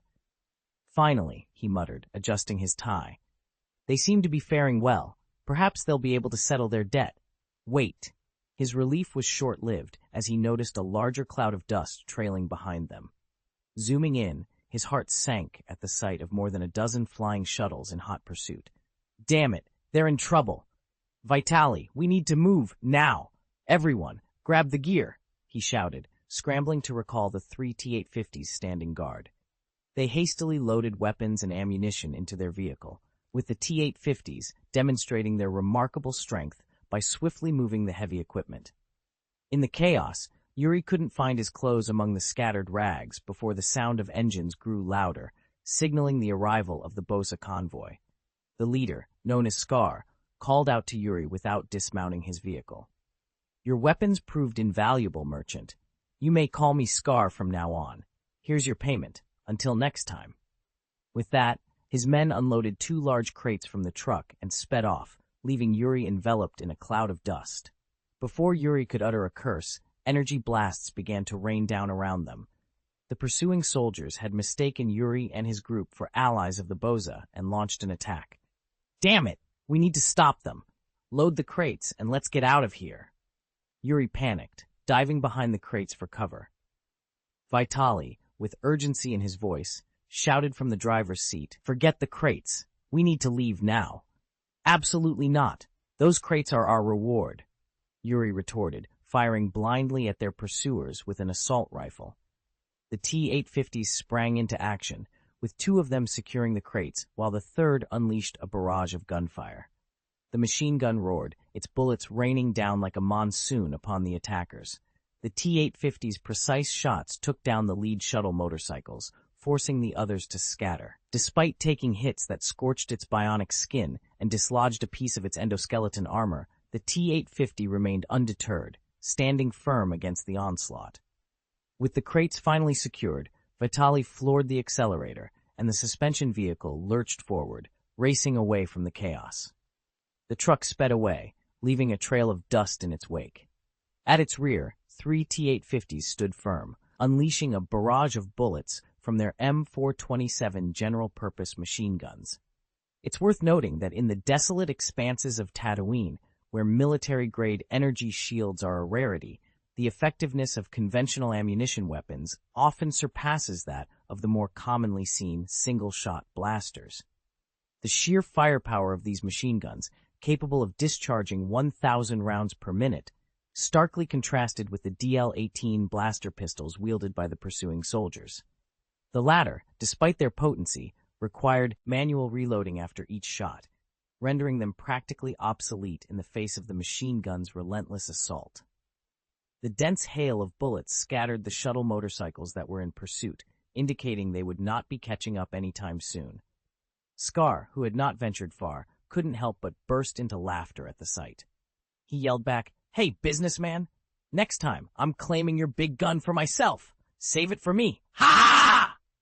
Meanwhile, in the outer space surrounding Tatooine, aboard the Iron Teeth, a Hammerhead-class cruiser belonging to the Kukan fleet, Munter, disguised as a cleaner, roamed the corridors.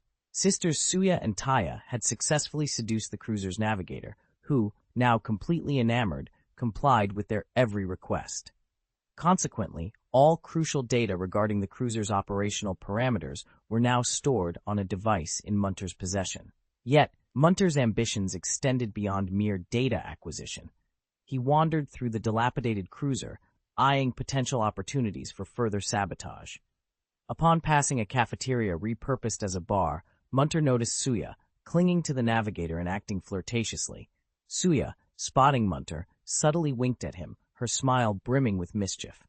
The navigator, misinterpreting Suya's smile as being for him, swelled with pride and continued to drink himself into oblivion. Munter had already familiarized himself with the layout of the cruiser. Despite its disheveled state, it remained a pirate vessel at heart, with critical areas such as the arsenal, bridge, main engine, and engine room heavily guarded and off-limits. However, Munter's sights were set on a different target, the cruiser's point defense system and its carrier planes.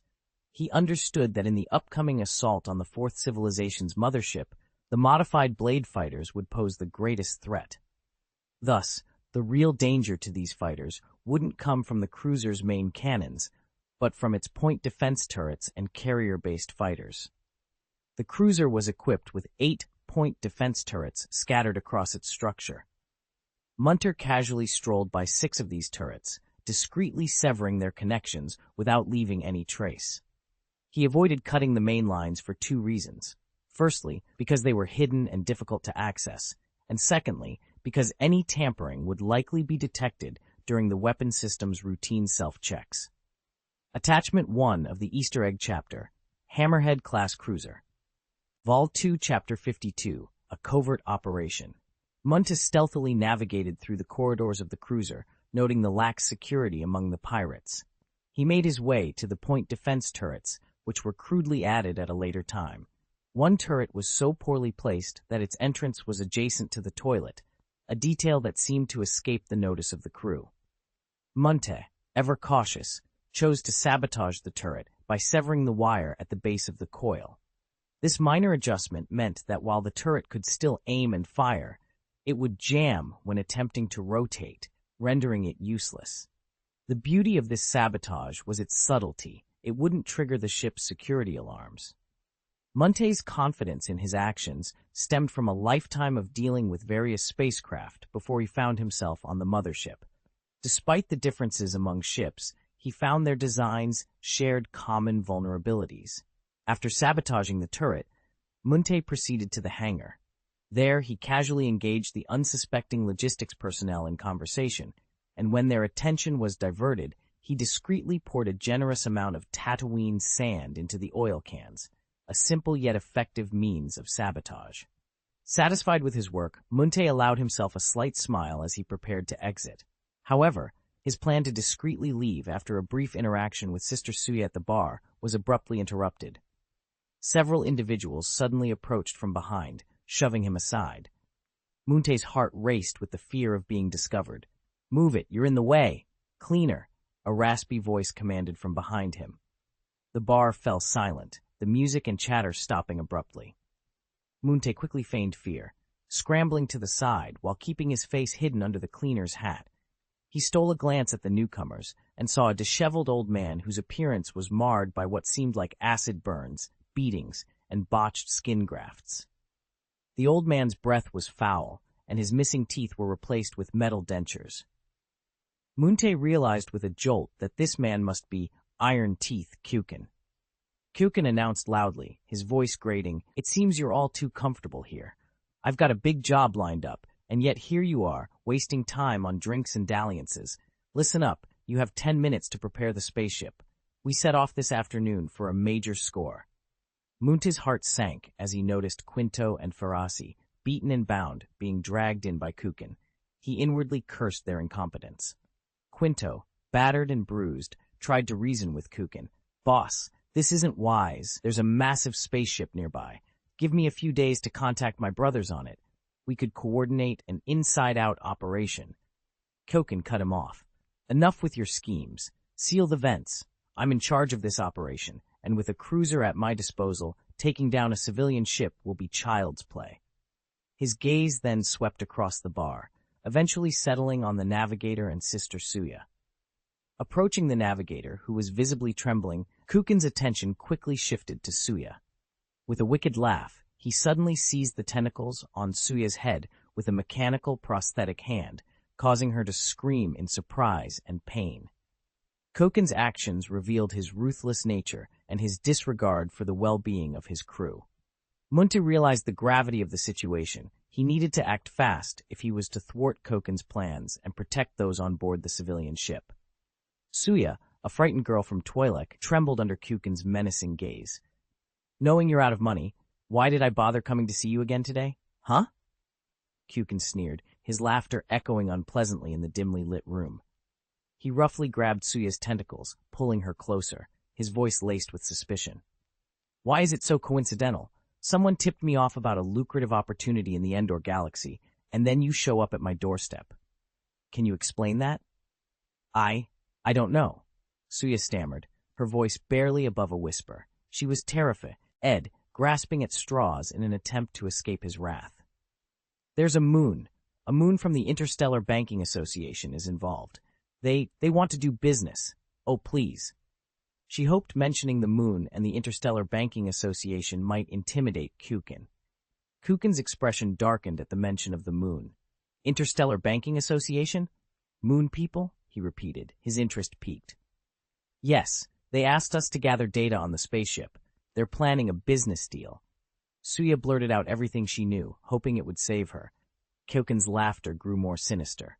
"Is that so? Ha ha ha!" His mechanical arm tightened around her, the pressure increasing until Suya's screams filled the room. In a gruesome display of cruelty, he tore off the tentacles on Suya's head, blue blood splattering the walls. "I can't keep you around any longer." With a grim smile, Kukin drew his pistol and ended Suya's life with a single shot, her body convulsing on the floor. His attention then shifted to Taya, who was paralyzed with fear. She had collapsed to the ground, staring in horror at Suya's lifeless body. She was just brought from the bar to sing. The navigator, perhaps out of a last shred of conscience or a lingering desire for Taya, chose not to betray her.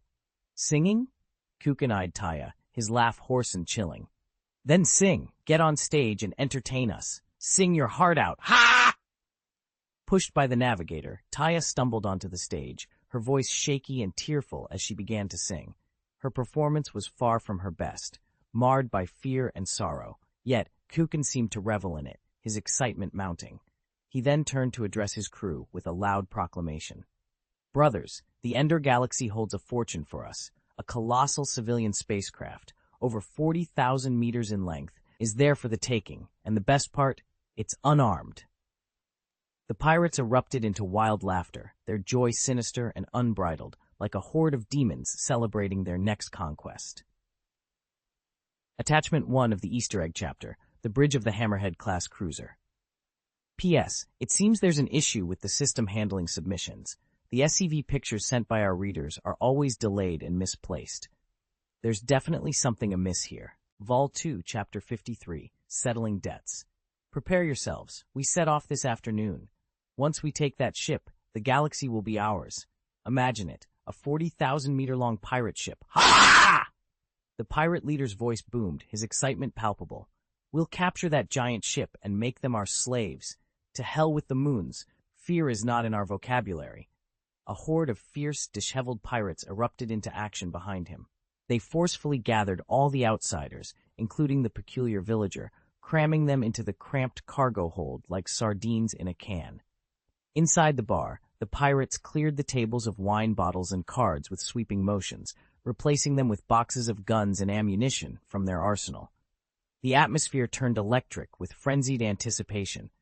In the midst of the chaos, only Taya continued to sing, her voice trembling with fear, unable to stop. Munt, however, found himself in the deepest part of the cargo hold, his demeanor surprisingly calm. He easily slipped out of his restraints and covertly retrieved his communicator. With the cargo hold teeming with people, overt communication was out of the question. Thus, he resorted to tapping rhythmically on the microphone, sending out a coded message. Meanwhile, on the dusty grounds of Mos Eisley, Tatooine, Yuri Orlov and Vitaly Orlov made a frantic return to their spaceship, only to find it deserted. Where's everyone? Where's that damn villager? Yuri searched in vain, his frustration mounting. Damn it! If he doesn't show up, our pursuers will catch up to us. We need to get out of here, fast! The problem is, neither of us knows how to pilot a spaceship. We can't just leave the villagers behind, can we? Vitaly responded, shaking his head in dismay. Yuri slumped onto the bed, despair taking hold, until a sudden thought struck him. Vitaly, check what those bossa folks left for us. Maybe there's something useful. Now, you're thinking about settling debts at a time like this? Of course, if we've lost everything, what else do we have? Yuri retorted. Reluctantly, Vitaly examined the items, struggling with the Galactic Standard inscriptions. Torpeto, Porton. What does that mean? Proton torpedoes, Yuri exclaimed, leaping up and embracing Vitaly in a burst of laughter. We've struck gold. Proton torpedoes. Vitaly, puzzled, asked, How do you know this? Before selling my own goods, I made sure to familiarize myself with the weapons of this galaxy, Yuri explained, barely containing his excitement. 2 proton torpedoes, worth at least 15,000 credits each. We've hit the jackpot this time. Vitaly's anxiety momentarily gave way to excitement. But how do we get out of here? In the midst of their planning, Yuri noticed an active communication link. When did this get through? Approaching the console, he pressed the call button and shouted, Munte, you worthless scoundrel! I'm about to lose my mind, and you're still out there! Where the hell are you? Hidden in the cargo hold of the Iron Teeth, a Hammerhead-class cruiser, Munte quickly muffled the microphone to silence Yuri's tirades.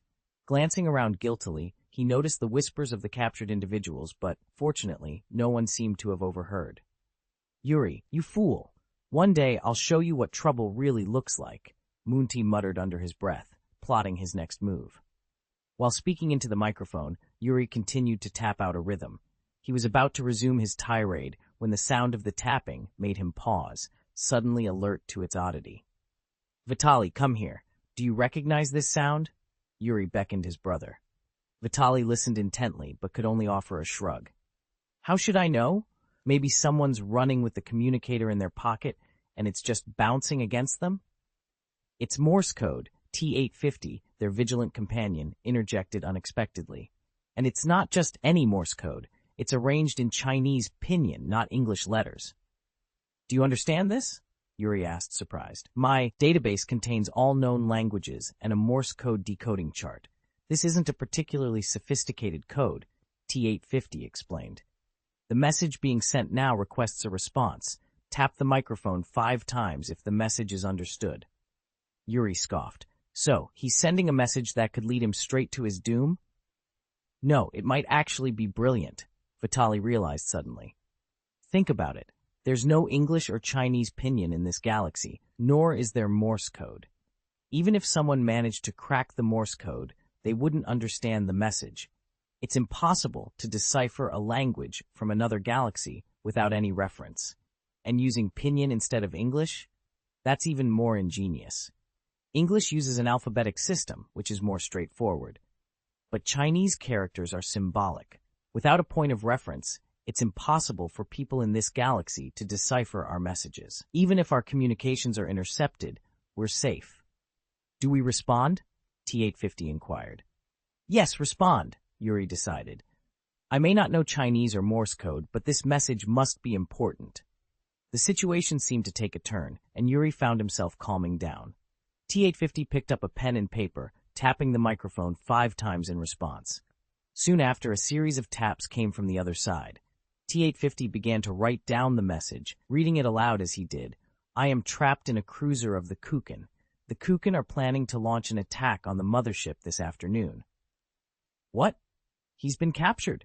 What are we supposed to do? Sprout wings and fly to his rescue? Yuri exclaimed, shocked by the revelation. Yuri, whatever you're thinking, we need to act fast. I see people searching everywhere. Vitaly urged, peering through binoculars. Vol 2, Chapter 54. I have a big gun. Damn it, Yuri cursed under his breath. He turned to the T-850 nearby and demanded, what did Munter say? He mentioned that he sabotaged some of the cruiser's facilities and acquired all its technical specifications. He's sending us the crucial data now. Moreover, we need to depart immediately. Manager Tang Xiao requires our spacecraft to confront the cruiser, the T-850 explained. Also, Quinto and Ferrasi have been captured, leaving us on our own. Damn, the pirate cruiser departs this afternoon and all the skilled pilots are gone? This is ridiculous. Yuri raised his hand as if to run it through his hair, but stopped, remembering his receding hairline, and reluctantly lowered his hand. We need to leave as soon as possible, he concluded. No, we can't leave just yet, Yuri quickly interjected. In a swift motion, he pulled out a pistol, cocked it, and stormed into the adjacent workshop, dragging out the elderly Truda. Pressing the pistol against Truda's forehead, he declared, Listen up, old man. Right now, I have a big freaking gun in my hand, and I'm in an extremely foul mood. I might just lose my cool any second and pull this trigger. Do you understand? Terrified, Truda dared not utter a word. Although he struggled with Yuri's mix of Galactic Standard and Earth's English swear words, he nodded hastily in understanding. Yuri gestured aggressively towards 2 proton torpedoes nearby and bellowed, I need you to install these damn proton torpedoes on this spacecraft, and they better be ready to launch at a moment's notice. How long will that take? 2 standard hours, Truda managed to whisper. Excellent. You have 20 minutes, and remember, you're coming with us, so if you try any tricks and we get shot down, you won't escape either. Got it? Now, move. Yuri's voice was nearly a roar as he commanded the other T-850, keep an eye on him. No, they're getting closer. They're searching for us. Yuri, we have to leave now, Vitaly exclaimed in panic. Yuri grabbed the binoculars and saw for himself. Dozens of heavily armed mercenaries were conducting a room-by-room search. He turned to the remaining T-850 and ordered, grab all the weapons you can carry, grenades, machine guns, everything. Then head to the spaceport. Hold them off as long as you can. If all else fails, blow yourself up. Understood? The T-850 nodded silently, armed itself with 2 machine guns, draped several ammunition belts around its neck, filled its pockets with grenades, and with heavy steps, made its way towards the spaceport. Meanwhile, Yuri paced anxiously as Truda and a few engineering robots began modifying the exterior of the spaceship. The task was straightforward, adding 2 pylons and a launch line connected to the console. However, time was of the essence. Soon, gunfire erupted from the direction of the spaceport, drawing the mercenaries' attention. Unable to wait any longer, Yuri grabbed Vitaly and they both dashed into the spaceship. Yuri found a thick manual and thrust it into Vitaly's hands, urging, Listen, Vitaly, you have 20 minutes to learn how to pilot this spaceship. How the hell am I supposed to fly a spaceship? Vitali protested in desperation. You might as well ask me if it's a Toyota or a Volkswagen. Trust me, you're the best driver I know. You can do this. We need to pilot this ship back, and these proton torpedoes might just be our key to taking down that cruiser, Yuri reassured him, placing a hand on Vitali's shoulder. But I'm not a spaceship pilot, Vitali retorted, though he reluctantly settled into the pilot's seat, flipping through the manual. After a few pages, he started cursing. What the hell is this? Galactic Standard Language! As Yuri made these arrangements, he couldn't help but feel the weight of their desperate situation. Restlessness consumed him as he alternated between standing and sitting, unable to find peace. In a moment of impulsive decision-making, he grabbed an M427 machine gun, loaded it with a chain of bullets, and paced around, cradling the weapon. His patience finally snapped, and he couldn't resist shouting into the open air. "Truda, are you all right out there?" "It's only been 5 minutes," came Truda's exasperated reply from the midst of his work, his voice laced with frustration. Meanwhile, the intensity of gunfire at the spaceport escalated dramatically. The T-850 Terminator took refuge within the confines of a building, unleashing a barrage of bullets with relentless fury. Despite its resilience, not even its advanced structure could completely withstand the blaster gun's power indefinitely. The mercenaries, numerous and well-armed, some wielding EE-3 blaster rifles, pressed on. After suffering significant losses, they breached the spaceport's defenses, and a hail of bullets tore through the T-850's frame. Weakened, the T-850 slumped against a wall, surrounded by the ruins of the spaceport as dozens of mercenaries advanced.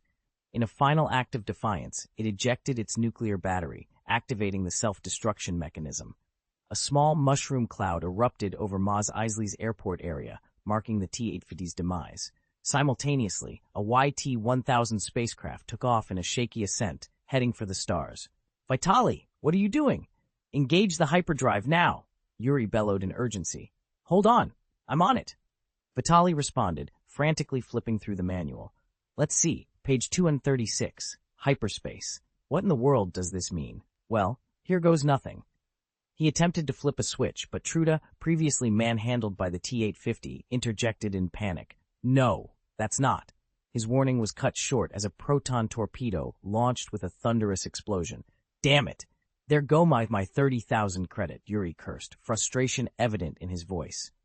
"We're down to our last proton torpedo now." At that unfortunate moment, a spaceship unwittingly crossed their path and was struck by the torpedo, disintegrating in a fiery blast. "Let me take over. I probably remember how to pilot this thing," Truda offered, his voice heavy with resignation. "Don't even think about playing any tricks, old man," Yuri retorted sharply. Suddenly, Vitali exclaimed with triumph. "Aha! I've figured out the hyperdrive." He eagerly pressed a series of buttons, but Truda attempted to interject. "Wait, you haven't set the course coordinates yet." Before he could finish, the spaceship lurched into hyperspace, vanishing without a trace. Easter egg chapter attachment 1, I have a freaking big gun. "Confidence now," Tang Xiao added, his tone firm yet contemplative.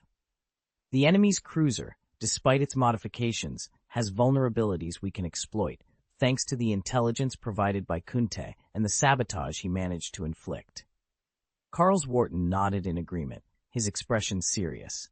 "With the detailed information on the cruiser and the proton torpedoes Yuri Orlov secured, we have a tactical advantage. Our squadrons are well equipped, and with the right strategy, we can mitigate the threat from their point defense turrets significantly." Tang Xiao's gaze swept across the bridge, a sense of determination in his eyes. "Prepare the crew and make sure everyone is briefed on the battle plan. We can't afford any mistakes. This is not just about defending our position in the Endor galaxy, it's about proving our strength and resolve."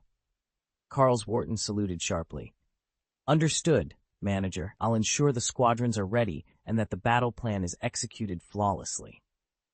As Wharton turned to leave, Tang Xiao called out, "And Wharton?" "Yes, Manager." Wharton paused, turning back to face Tang Xiao. "Make sure our fighters know what they're fighting for. It's not just about survival, it's about securing our future here. Instill that pride in them."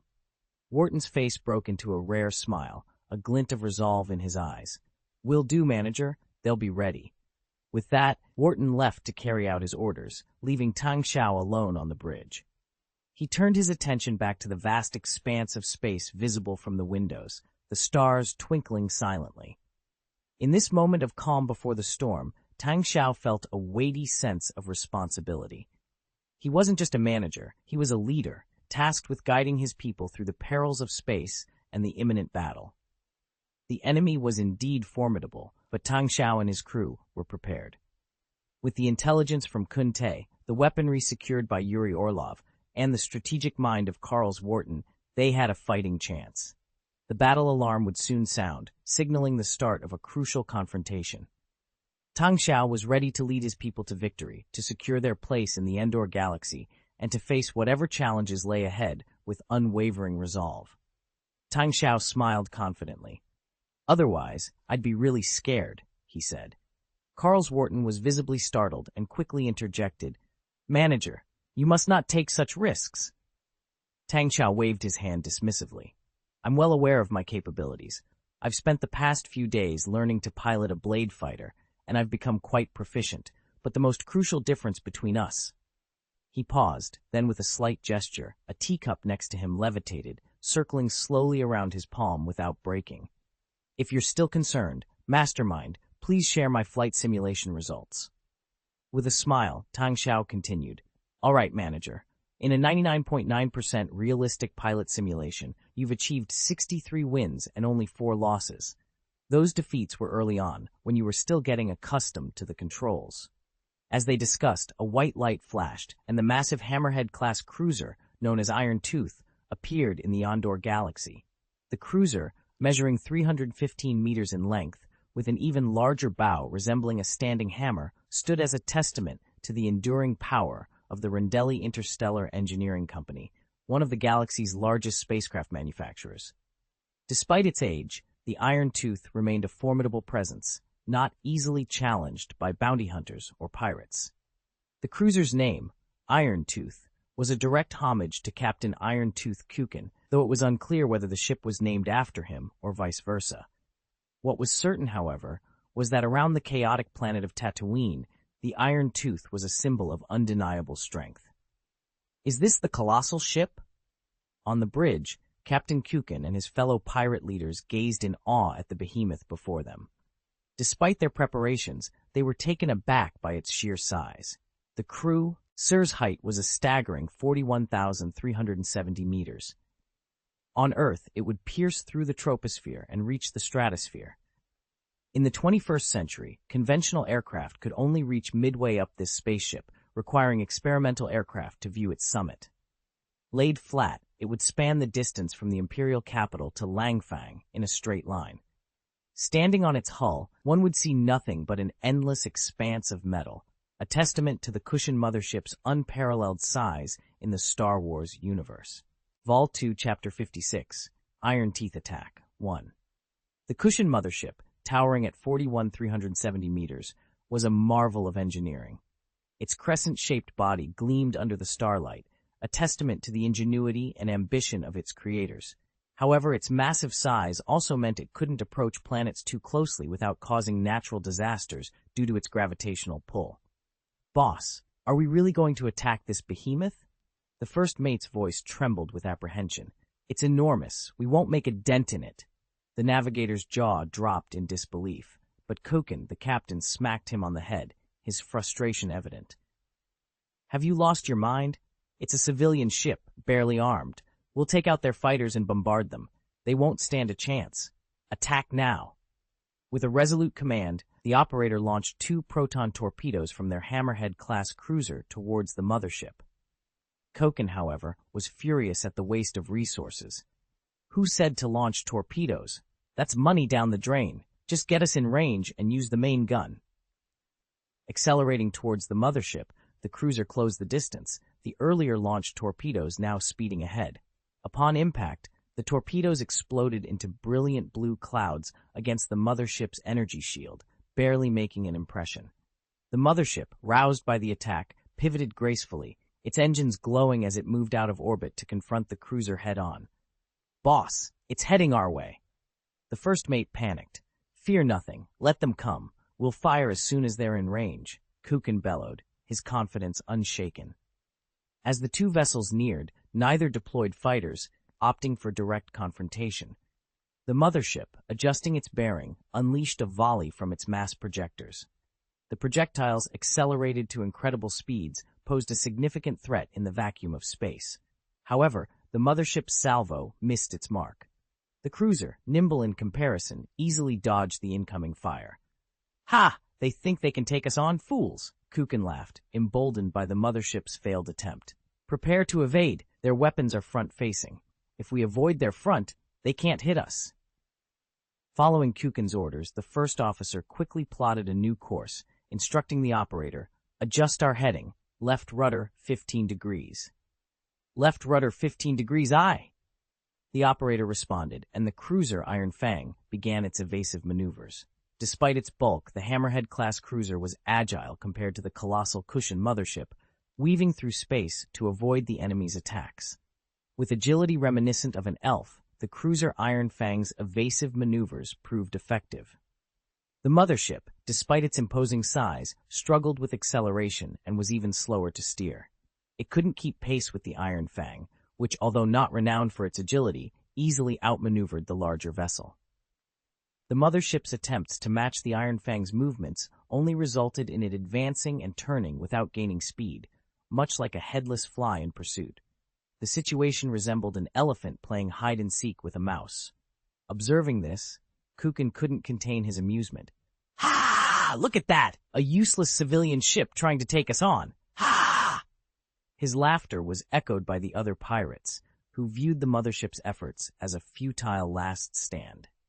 Its massive size belied a lack of defensive capabilities, making its capture seem all but assured. As the distance between the two vessels narrowed, the mothership continued its fruitless circling. At a range of 500 kilometers, Kukin, with a dramatic flourish, commanded, "All turrets, fire!" The Iron Fang's front main guns, two medium-sized turbo laser cannons, sprang to life, unleashing two brilliant beams of light towards the mothership. The cruiser's secondary guns and small, double-mounted turbo laser turrets joined the assault, bombarding the mothership with a relentless barrage of plasma laser beams, packed with explosive gas. Yet the mothership's movements remained undeterred. Its shields absorbed the onslaught, leaving the vessel itself unscathed. Kukin, still in high spirits, ordered, "Keep firing, and open the public channel." Once the channel was open, he bellowed, "Hear me, grand vessel ahead. Your adversary is Taya Kukin. You've trespassed into my domain. Are you seeking death? Wise ones would lower their shields, surrender, and pay tribute. Fail to comply, and once your shields fall, your ship will be nothing but debris." Despite Kukin's threats, the mothership offered no response, continuing its evasive dance. This apparent disregard infuriated Kukin, who was unaccustomed to such disdain. Slamming his fist on the table, he ordered, "Launch all fighter jets, maximize main gun energy, and fire the proton torpedoes. I want that ship taken down." "Boss, didn't you mention that proton torpedoes are expensive just moments ago?" A crew member hesitantly interjected. "Silence. Once we seize that ship, we'll have everything we desire. Fire, unleash all the proton torpedoes." Kukin roared. The Iron Fang unleashed its full arsenal, turbo laser cannons operating at peak power, and a volley of proton torpedoes hurtled towards the mothership's shields. The cruiser's hangar doors swung open, releasing 12 Orek fighter jets. Like a swarm of wasps, they surged forth, ready to engage. Volume 2, Chapter 57, Incoming Iron Fang, Part 2. The Orek fighter, a relic from the Sith War that raged 1,000 or 2,000 years ago, was a compact yet formidable 9.2-meter-long triangular light fighter equipped with proton torpedoes, serving as a versatile mainstay of the Galactic Republic's fleet. Despite its age and the technological advancements that had surpassed it, considering the disarray the Galactic Republic had been in for over a millennium, its obsolescence wasn't as pronounced as one might expect. Even though these Orek fighters could no longer match the galaxy's leading fighters in performance, their combination with a cruiser and carrier aircraft made the Iron Fang Kukin a formidable threat among pirate factions. 12 Orek fighters encircled the mothership, launching airborne proton torpedoes from various angles, while simultaneously unleashing barrages from their laser cannons. Yet, the mothership remained undaunted. On the bridge, Tang Xiao observed the unfolding battle through a holographic projection with unwavering focus. The scene before him was somewhat monotonous. Two spaceships, one significantly larger than the other, engaged in a relentless dance with the 12 smaller fighters tirelessly assaulting the larger vessel. Despite this, Tang Xiao's gaze did not waver, his eyes fixed on the projection until they grew numb. The energy shield's power has decreased by 1%. The proton torpedoes are more potent than anticipated, Qijian reported, turning to face Tang Xiao. Tang Xiao nodded, then inquired, based on the mastermind simulation, how long until the enemy breaches our shield? Given their current stock of proton torpedoes, the estimated time ranges from 200 to 1,700 hours, Qijian responded. Are we confident in our plan? Tang Xiao pressed further. 70%, Carlsworton replied with a grave tone. Tang Xiao began to unbutton his coat, revealing his well-toned muscles and the snug flight suit beneath. Command is yours. Issue the order. Launch the first wave of fighter jets in 10 minutes. Understood, came the immediate response. Without hesitation, Tang Xiao proceeded to the massive hangar deck via the elevator. There, 73 modified blade fighters were prepped and ready, with pilots at the helm and ground crews conducting final checks. Tang Xiao moved with purpose towards one of the unoccupied fighters, agilely boarding it. Since awakening to the Force, he had rigorously trained himself in various disciplines, discovering that his piloting skills were significantly enhanced by the Force. Thus, he had recently undertaken intensive training with the blade fighter, making rapid progress. You've got this, boss, the pilot of the adjacent wingman encouraged, offering a thumbs up. Leave it to me. This time, we'll secure victory. Tang Xiao returned the gesture, then sealed the cockpit and ignited the fighter's engine. The hangar lights switched to red, and the announcement system declared, "The first fighter squadron is ready for launch." I repeat, the first squadron of fighters is ready for launch. Tang Xiao's eyes narrowed with determination. He thrust the joystick forward, propelling the fighter out of the hangar like an arrow released from its bow. As the darkness of space enveloped him, he followed the onboard navigation system's guidance, steering the craft around the mothership. Soon, the verdant expanse of Planet Dawn came into view, along with the Hammerhead-class cruiser that was unleashing a fierce assault on the mothership. Target confirmed, Tang Xiao stated coldly. Stick to the plan. The first squadron will execute a probing attack. Understood, came Carlsworton's voice over the communication link. Received. First squadron, follow my lead, Tang Xiao commanded, pushing the joystick forward and leading the 12 fighters of the first squadron in a direct charge towards the cruiser, catching their adversaries off guard. The mothership, long dormant, suddenly sprang to life, launching fighter jets into the fray. This unexpected move caught the 12 Auric fighter jets of the pirates off guard, revealing their lack of discipline and training. Positioned for attack, Tang Xiao's voice boomed through the communicator. First squadron, fire! Initiate the first wave of missile attacks. With a swift flick of his thumb, he disengaged the safety on the fire button. The fire control radar, aided by the mothership's data link, locked onto a Hammerhead-class cruiser. Pressing the button, a Gemini air-to-air missile, over 2 meters in length, ignited and soared towards the cruiser. The first squadron, all equipped with Gemini missiles, launched their missiles in unison. Guided by the mothership's vast computational resources, all 12 missiles struck their target without fail. Explosive flames erupted around the cruiser's deflector shield, but the shield held firm against the barrage. Despite the successful attack, Tang Xiao chose not to press the advantage. He swiftly maneuvered the first squadron back towards the mothership. The pirates' 12 Auric fighters, sensing an opportunity, pursued them like sharks drawn to blood. The cruiser, now under attack, was thrown into a frenzy. Koken, their leader, furiously commanded the Auric fighters to chase down and destroy the seemingly inferior enemy jets. The first squadron reached the designated area beside the mothership without engaging the enemy. First squadron in position, Tang Xiao reported. At Qijian's command from the bridge, activate the mothership's close-in defense system and launch the second squadron. The mothership's hatches opened. Double-barreled electromagnetic machine guns emerged, targeting the incoming Auric fighters and unleashing a barrage of bullets. This sudden onslaught scattered the Auric fighters, forcing them to dodge the close-range artillery fire. The delay in deploying the close-in artillery barrage was due to the Mothership's limited armament. The Kushan Mothership was equipped with only 377 close-in guns, all of which were 30mm caliber twin-mounted electromagnetic cannons.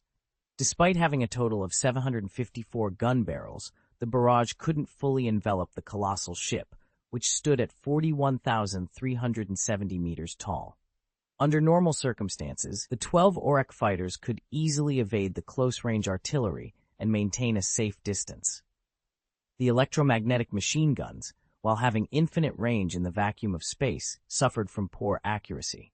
The fighters could effortlessly position themselves hundreds of kilometers away, where even a minor adjustment of 0.01 degrees in the gun's aim could result in a significant miss. However, the Auric fighters had overlooked one critical factor: Tang Xiao and his Blade Fighter Squadron. Positioned strategically, they were ready to engage the enemy, leveraging the chaos and the Mothership's defenses to their advantage. Vol 2, Chapter 58, The Iron Teeth Attack 3. The Auric fighters, fueled by rage, were skillfully lured away from the protective fire of the cruiser Iron Fang by Tang Xiao and his squadron of blade fighters. Now they found themselves ensnared in the deadly embrace of the Mothership's close-in defense system. As the Mothership's guns roared to life, Tang Xiao seized the moment, leading the first squadron in a daring maneuver towards the fray. Simultaneously, the second and third squadrons launched, swelling their numbers.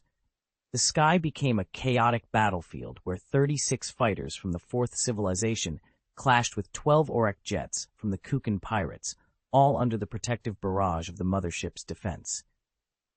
Despite the blade fighters' previously inferior capabilities, their recent upgrades had transformed them. Equipped with compact fusion engines, basic energy shields, and potent red laser weaponry, their firepower, speed, and agility were now on a whole new level. This was no longer a tedious standoff between two lumbering spaceships. The deployment of the fighter jets had escalated the conflict to a frenetic climax. An Auric fighter, with a pirate at the controls, deftly dodged the Mothership's gunfire. After executing a series of evasive maneuvers, it locked onto a blade fighter. The pirate, a cruel smile on his lips, fired. Twin laser beams streaked towards the blade fighter, only to be momentarily halted by a shimmering energy shield. Though the shield shattered, the blade fighter managed to veer away, its side grazed by the attack. This brief delay allowed a close-in gun to target the pirate, unleashing a volley that shattered the Auric's shield. Another blade fighter then swooped in, unleashing an infrared laser beam directly at the Auric jet. With its shield down and attempting to flee, the Auric's engine erupted in flames, a direct result of the substandard Tatooine oil added by Murat, which, far from lubricating, had catastrophically failed. With the Auric jet now squarely in the Mothership's sights, escape was impossible. Tang Xiao, piloting his fighter with precision, felt neither tension nor novelty in the heat of battle. Instead, he was calm, his senses extended through the Force, guiding his actions. With a subtle adjustment, he fired a laser beam, not turning away, but maintaining his course towards the targeted Auric jet. Predicting the enemy's movements, he fired to the left, just as the Auric was forced into his line of fire by the Mothership's cannons. The laser left a deep scar on the Auric's shield before breaking through. Tang Xiao's control was impeccable. He shadowed his opponent relentlessly, his laser fire unceasing. Within seconds, the Auric jet was engulfed in flames, disintegrating into space. Tang Xiao remained stoic, his focus already shifting to the next target. The skirmish was brief, lasting no more than 5 minutes, yet it was decisive. All 12 Auric fighters were destroyed, though at the cost of 3 blade fighters. 2 pilots lost their lives, and 1 was gravely injured. However, the Fourth Civilization's fighters showed no signs of relenting. After annihilating all the enemy fighters, they continued their relentless assault, demonstrating their unwavering resolve and superior tactics in the face of adversity. Amidst the chaos of battle, the pirate Mothership, commanded by the notorious Iron Fang Kirkin, launched its formidable fleet. A total of 70 blade fighters and 3 Hammer-class frigates soared into the sky, leaving only the YVX-865 Oro-class cargo ship behind, uninvolved in the conflict. Inside the cruiser Iron Fang, Kirkin was seething with rage. Incompetent fools. Those fighter jets are as good as garbage. They can't even take down a ragtag bunch. Useless, all of them. Boss, the situation looks grim. Should we consider retreating? His first officer tentatively suggested. Fool, would the sacrifices of our comrades be in vain? Are my proton torpedoes to be wasted? Kirkin barked. Man the close-in guns. I want those damned fighter jets out of my sky. The pirates spore, ang into action. Each of the 8 close-in cannons was manned by 2 crew members, one to aim and the other to fire. A sinister smile crept across Kirkin's face. After years of plundering, I know the Hammerhead-class cruiser's weaknesses like the back of my hand. I've outfitted this ship with extra close-in guns. Those tiny planes are flying straight into their doom. Meanwhile, the fighter group from the Fourth Civilization had closed in. As they entered missile range, a volley of Gemini missiles rained down on the cruiser, followed by another. Once within laser range, the fighter jets unleashed their infrared laser cannons, sweeping across the cruiser in a deadly dance. Fire! Shoot them down! A pirate manning an anti-turret yelled, locking onto the incoming fighters and preparing to fire. But when they pressed the fire control pedal, nothing happened. The turret was immobile. Panic ensued among the gunners, who hastily contacted the bridge. Boss, we've got a problem. All the close defense turrets are jammed. It seems the wiring has been sabotaged, another added. You imbeciles, what do we even feed the engineering team for? Fix it now. Kirkin's face darkened with fury, his voice growing hoarse from shouting, sounding more repulsive than ever, like a duck in distress. Amidst the disarray on the cruiser, Mun-Tae, who had been hiding in the cargo hold, saw his chance. The pirates, preoccupied with the battle, had left their captives unguarded.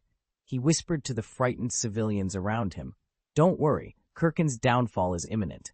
I'll find a way to free us. Stay quiet for now. I'm going to cause a distraction and locate the escape pods. The civilians, initially paralyzed with fear after being forced to entertain and serve the pirates, found a glimmer of hope in Mun-Tae's words. They quietly made way for him to slip out and begin his daring plan. Vol 2, Chapter 59, The Assault of the Iron Fang, 4.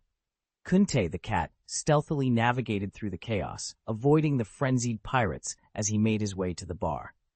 There he found Taya sitting on the stage, her expression one of utter loss. However, upon noticing Kun-Tae's approach, a spark of hope ignited in her eyes, and she seemed to come back to life. Before she could speak, Kun-Tae quickly briefed her. If things go as planned, Kyoken won't last much longer. I'm about to take action here, then we'll escape in a rescue capsule with everyone else, he whispered urgently. I'm not sure how I can be of help, but I overheard someone, who seemed to be the captain, mention a nearby weapons depot, Taya offered, her voice low. Kun-Tae's eyes lit up with excitement at her words. He gently tapped her face, saying, Stay here, I'll be right back. Moments later, he returned, barely containing his excitement. Embracing Taya, he whispered, Get ready for a show! Ha-ha! 3, 2, 1. Boom! A deafening explosion rocked the hallway, engulfing it in flames. Kun-Tae had infiltrated the arsenal amidst the confusion, rigged a simple timed igniter, and set off the explosive gases stored within. The arsenal, primarily housing the pirates' blaster guns, and not the ammunition for the ship's main cannons, resulted in the destruction of several adjacent cabins without compromising the cruiser's structural integrity. However, the explosion sent Kyoken, the pirate leader on the bridge, into a rage. In a fit of fury, he lifted the navigator, demanding to know who was responsible. The terrified navigator could only stammer in response, which led Kyoken to execute him on the spot, his anger undiminished. Eliminate all those singers, leave none alive, and get someone to extinguish that fire. Kyoken bellowed, his face splattered with blood. His orders sent several pirates scrambling towards the door, rifles in hand.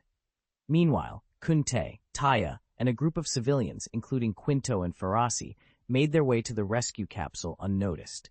The explosion had drawn all attention away, allowing them to move freely. Upon reaching the capsule, Kun-Tae ensured everyone else boarded first. Don't worry, you'll be safe soon, he reassured them, instructing them to launch once everyone was aboard. Taya, concerned, grabbed him. Why aren't you coming with us? I need to see if there's a chance to take over this cruiser. My boss is in dire need of ships. Kunte replied with a confident smile, then sealed the hatch and initiated the launch sequence. As the rescue capsule shot into space, Tang Xiao, piloting a fighter jet in the midst of battle, received the signal. Send a team to retrieve those capsules. The rest of you, continue the assault, he commanded. With 6 of the cruiser Iron Fang's close-in defense guns disabled, Tang Xiao's fighter faced little resistance, bombarding the cruiser with over 60 Gemini missiles. Despite the onslaught, the cruiser's shields held firm, testament to its formidable size and strength. The fighter's smaller infrared laser cannons barely made a dent against the cruiser's defenses. However, the tide of battle shifted with the arrival of 3 Hammer-class frigates. Their modified turrets, though slightly mismatched in appearance, significantly enhanced their firepower, a necessary adaptation to accommodate their upgraded arsenal. The Hammer-class frigate, with its enlarged fusion reactor, resembled a bloated pufferfish. As it came into range, its 2 turbolasers unleashed their fury. These lasers, intensified by passing through specially made highly concentrated explosive gases, transformed into formidable particle beams, a distinctive weapon in the Star Wars universe, favored by various combat vessels. The cruiser Iron Fang's shields began to falter under the relentless assault of the turbo laser cannons. Soon, the other 2 Hammer-class frigates joined the attack, launching a barrage of light blue projectiles that struck the cruiser, causing explosions that sent ripples of electric light cascading across its hull. Despite their relatively slow speed, these projectiles found their mark with ease, given the circumstances. The frigates had been modified. Their hull-mounted turrets were now ion bomb launchers, a weapon typically deployed by bombers within the Homeland technology tree, known for its effectiveness against shields. Boss, our shields can't hold any longer. 2 shield generators have overheated and need to be cycled, a pirate reported to Kukin in a state of panic. Kukin, with a fierce look in his eyes, gazed at the massive mothership through the porthole. He slammed his fist onto the console and bellowed, "Prepare for a hyperspace jump. We're pulling out." He breathed heavily, his voice thick with rage. "I'll remember this place. The Endor Galaxy. Your colony is here. You won't get away. I'll return, and I'll bring Dark Sun with me." However, as the crew scrambled to initiate the jump, the spacecraft operator blurted out in dismay, "No, the hyperdrive won't engage." "What do you mean it won't engage? We're not within any gravitational field. Why can't it be activated?" Koken roared in frustration. The operator, pale as a ghost, pointed shakily at the cushioned mothership visible through the porthole. It's the gravitational field of that mothership." "What did you say?" Koken felt as if a bucket of ice water had been poured over him. He turned, trembling, to behold the gargantuan mothership looming ominously close. "They planned this from the start?" Hyperdrives are sensitive to gravitational forces, requiring a clear distance from any planetary gravity wells to engage safely. Attempting a jump within such a field could result in catastrophic disintegration due to the intense gravitational forces encountered when transitioning to hyperspace. Moreover, the gravitational pull of stars within hyperspace can affect a ship's course, necessitating the use of established waterways or safe hyperspace routes that avoid these hazards. Koken's realization dawned too late. They were trapped by the very strategy they sought to escape. Vol 2, Chapter 60, Iron Fangs. The Iron Fang's desperate escape. The terrifying mass of the cushioned mothership, exceeding 370 billion tons, generated a gravitational force potent enough to thwart any attempt at hyperspace jumps. Kukin's eyes widened in despair as he realized the enemy's strategy. "They circled us not to attack directly, but to use their gravity to prevent our hyperspace jumps? Was this their plan from the start? No, impossible!" he exclaimed, unable to believe they had been outmaneuvered. He had been confident in his secrecy, especially after dealing with the informant from Quinto. "How did they know we would be here?" he roared, frustration boiling over. "Boss, could it be that strange message we received earlier?" his first mate suggested timidly. Kukin's mind raced back to the odd string of messages their cruiser had intercepted before departure. They had dismissed it as noise after failing to decode it. Now, it seemed that noise was a leak they had overlooked. No! Koken's denial echoed through the bridge. You think you can plot against me? I won't go down without a fight. If I'm to die, I'll drag you down with me. He turned furiously to the communications officer. Send our coordinates to the Black Sun. Alert Vigo Kashgarulan. I want them to share our fate. The communications officer tried to send the message, but the console remained silent. It's no use. The electronic interference is too strong. We can't get the message out. In a fit of rage, Koken shot the officer and demanded someone else try. Yet the crew avoided his gaze, fear silencing them. His offer of a reward for sending the message went unheeded, as no one dared to take the risk. Boss, perhaps we should surrender, the first mate ventured cautiously. Surrender? The concept was foreign to Koken. Surrender to our prey? Never. His anger reached a new peak, and he pointed his pistol at the first mate's head, but the first mate stood his ground. Surrendering might allow us to live, boss. Koken, consumed by fury, kicked the first mate aside. He pointed out the porthole. Look, there are smaller ships and fighters out there. We can still escape, full speed ahead. Even if we take damage, we can outrun them. Spurred by his words, the crew sprang into action. The Iron Fang's engines roared to life, propelling the cruiser away from the mothership and its fighters toward the edge of the Endor galaxy. Koken forced another pirate to take the communications officer's place, pistol at the ready. Keep trying until our situation is known to Lord Garulan. Turning to the first mate, he ordered, those fighters won't catch us now. Man the close defense guns and protect them at all costs. Besides the main cannon, aim all turrets at the enemy frigates. Target their underbelly. The Iron Fang maneuvered for a counterattack, its main guns fixed forward, while the other turrets adjusted their aim. The crew, now focused on survival and retaliation, worked with renewed determination. Despite the dire circumstances, Koken's resolve to fight to the bitter end ignited a spark of defiance among his pirates. The turbo-laser turrets adjusted their angles, unleashing a barrage of firepower on the Hammer-class frigates. The cruiser's formidable power became evident as it abandoned its attack on the mothership to concentrate its firepower on the remaining ships. The first to fall was a Hammer-class frigate, its heavy armor disintegrating under the relentless assault of the turbo-lasers. Tang Xiao piloted the Blade Fighter, attacking the Iron Fang with fervor. However, the Blade Fighter, essentially a reassembled unit with everything but its shell replaced, was ill-equipped for such a task. The infrared laser cannon, effective against smaller fighters, barely made a mark on the 315-meter-long warship. Recognizing the futility of targeting the mothership, the enemy shifted all firepower to the 3 Hammer-class frigates that posed a real threat. No, we're so close. Chijan, what's the shield strength of the enemy crew, Easer? Tang Xiao's voice boomed over the communication channel. The Master Brain's scan indicates the shield strength is below 10%. Chijan responded. But even if we take down their shields, sinking the cruiser won't be easy. Plus, we have civilians on board. How many Gemini missiles do we have left? We have 30 in stock. The mothership's production line is working at full capacity, but we've only just decoded the Gemini missile technology. Our production capabilities and stock are limited. Prepare the Marine Corps. Once the shield is down, we'll use the Oro-class cargo ship to breach the enemy's hangar for a boarding operation. Tang Xiao ordered. Also, have a T-850 pilot a fighter jet loaded with a trigger nuke. If the Oro-class can't get close, we'll use the nuke as a last resort.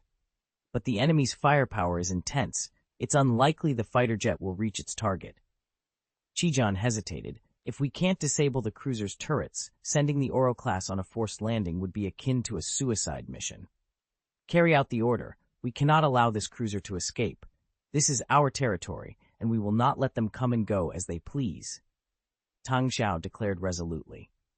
First Squadron, return to base. Load all remaining Gemini missiles. Today, we will make them regret their intrusion. Hold on. Hyperspace fluctuations detected. A spaceship is approaching, using a hyperspace jump.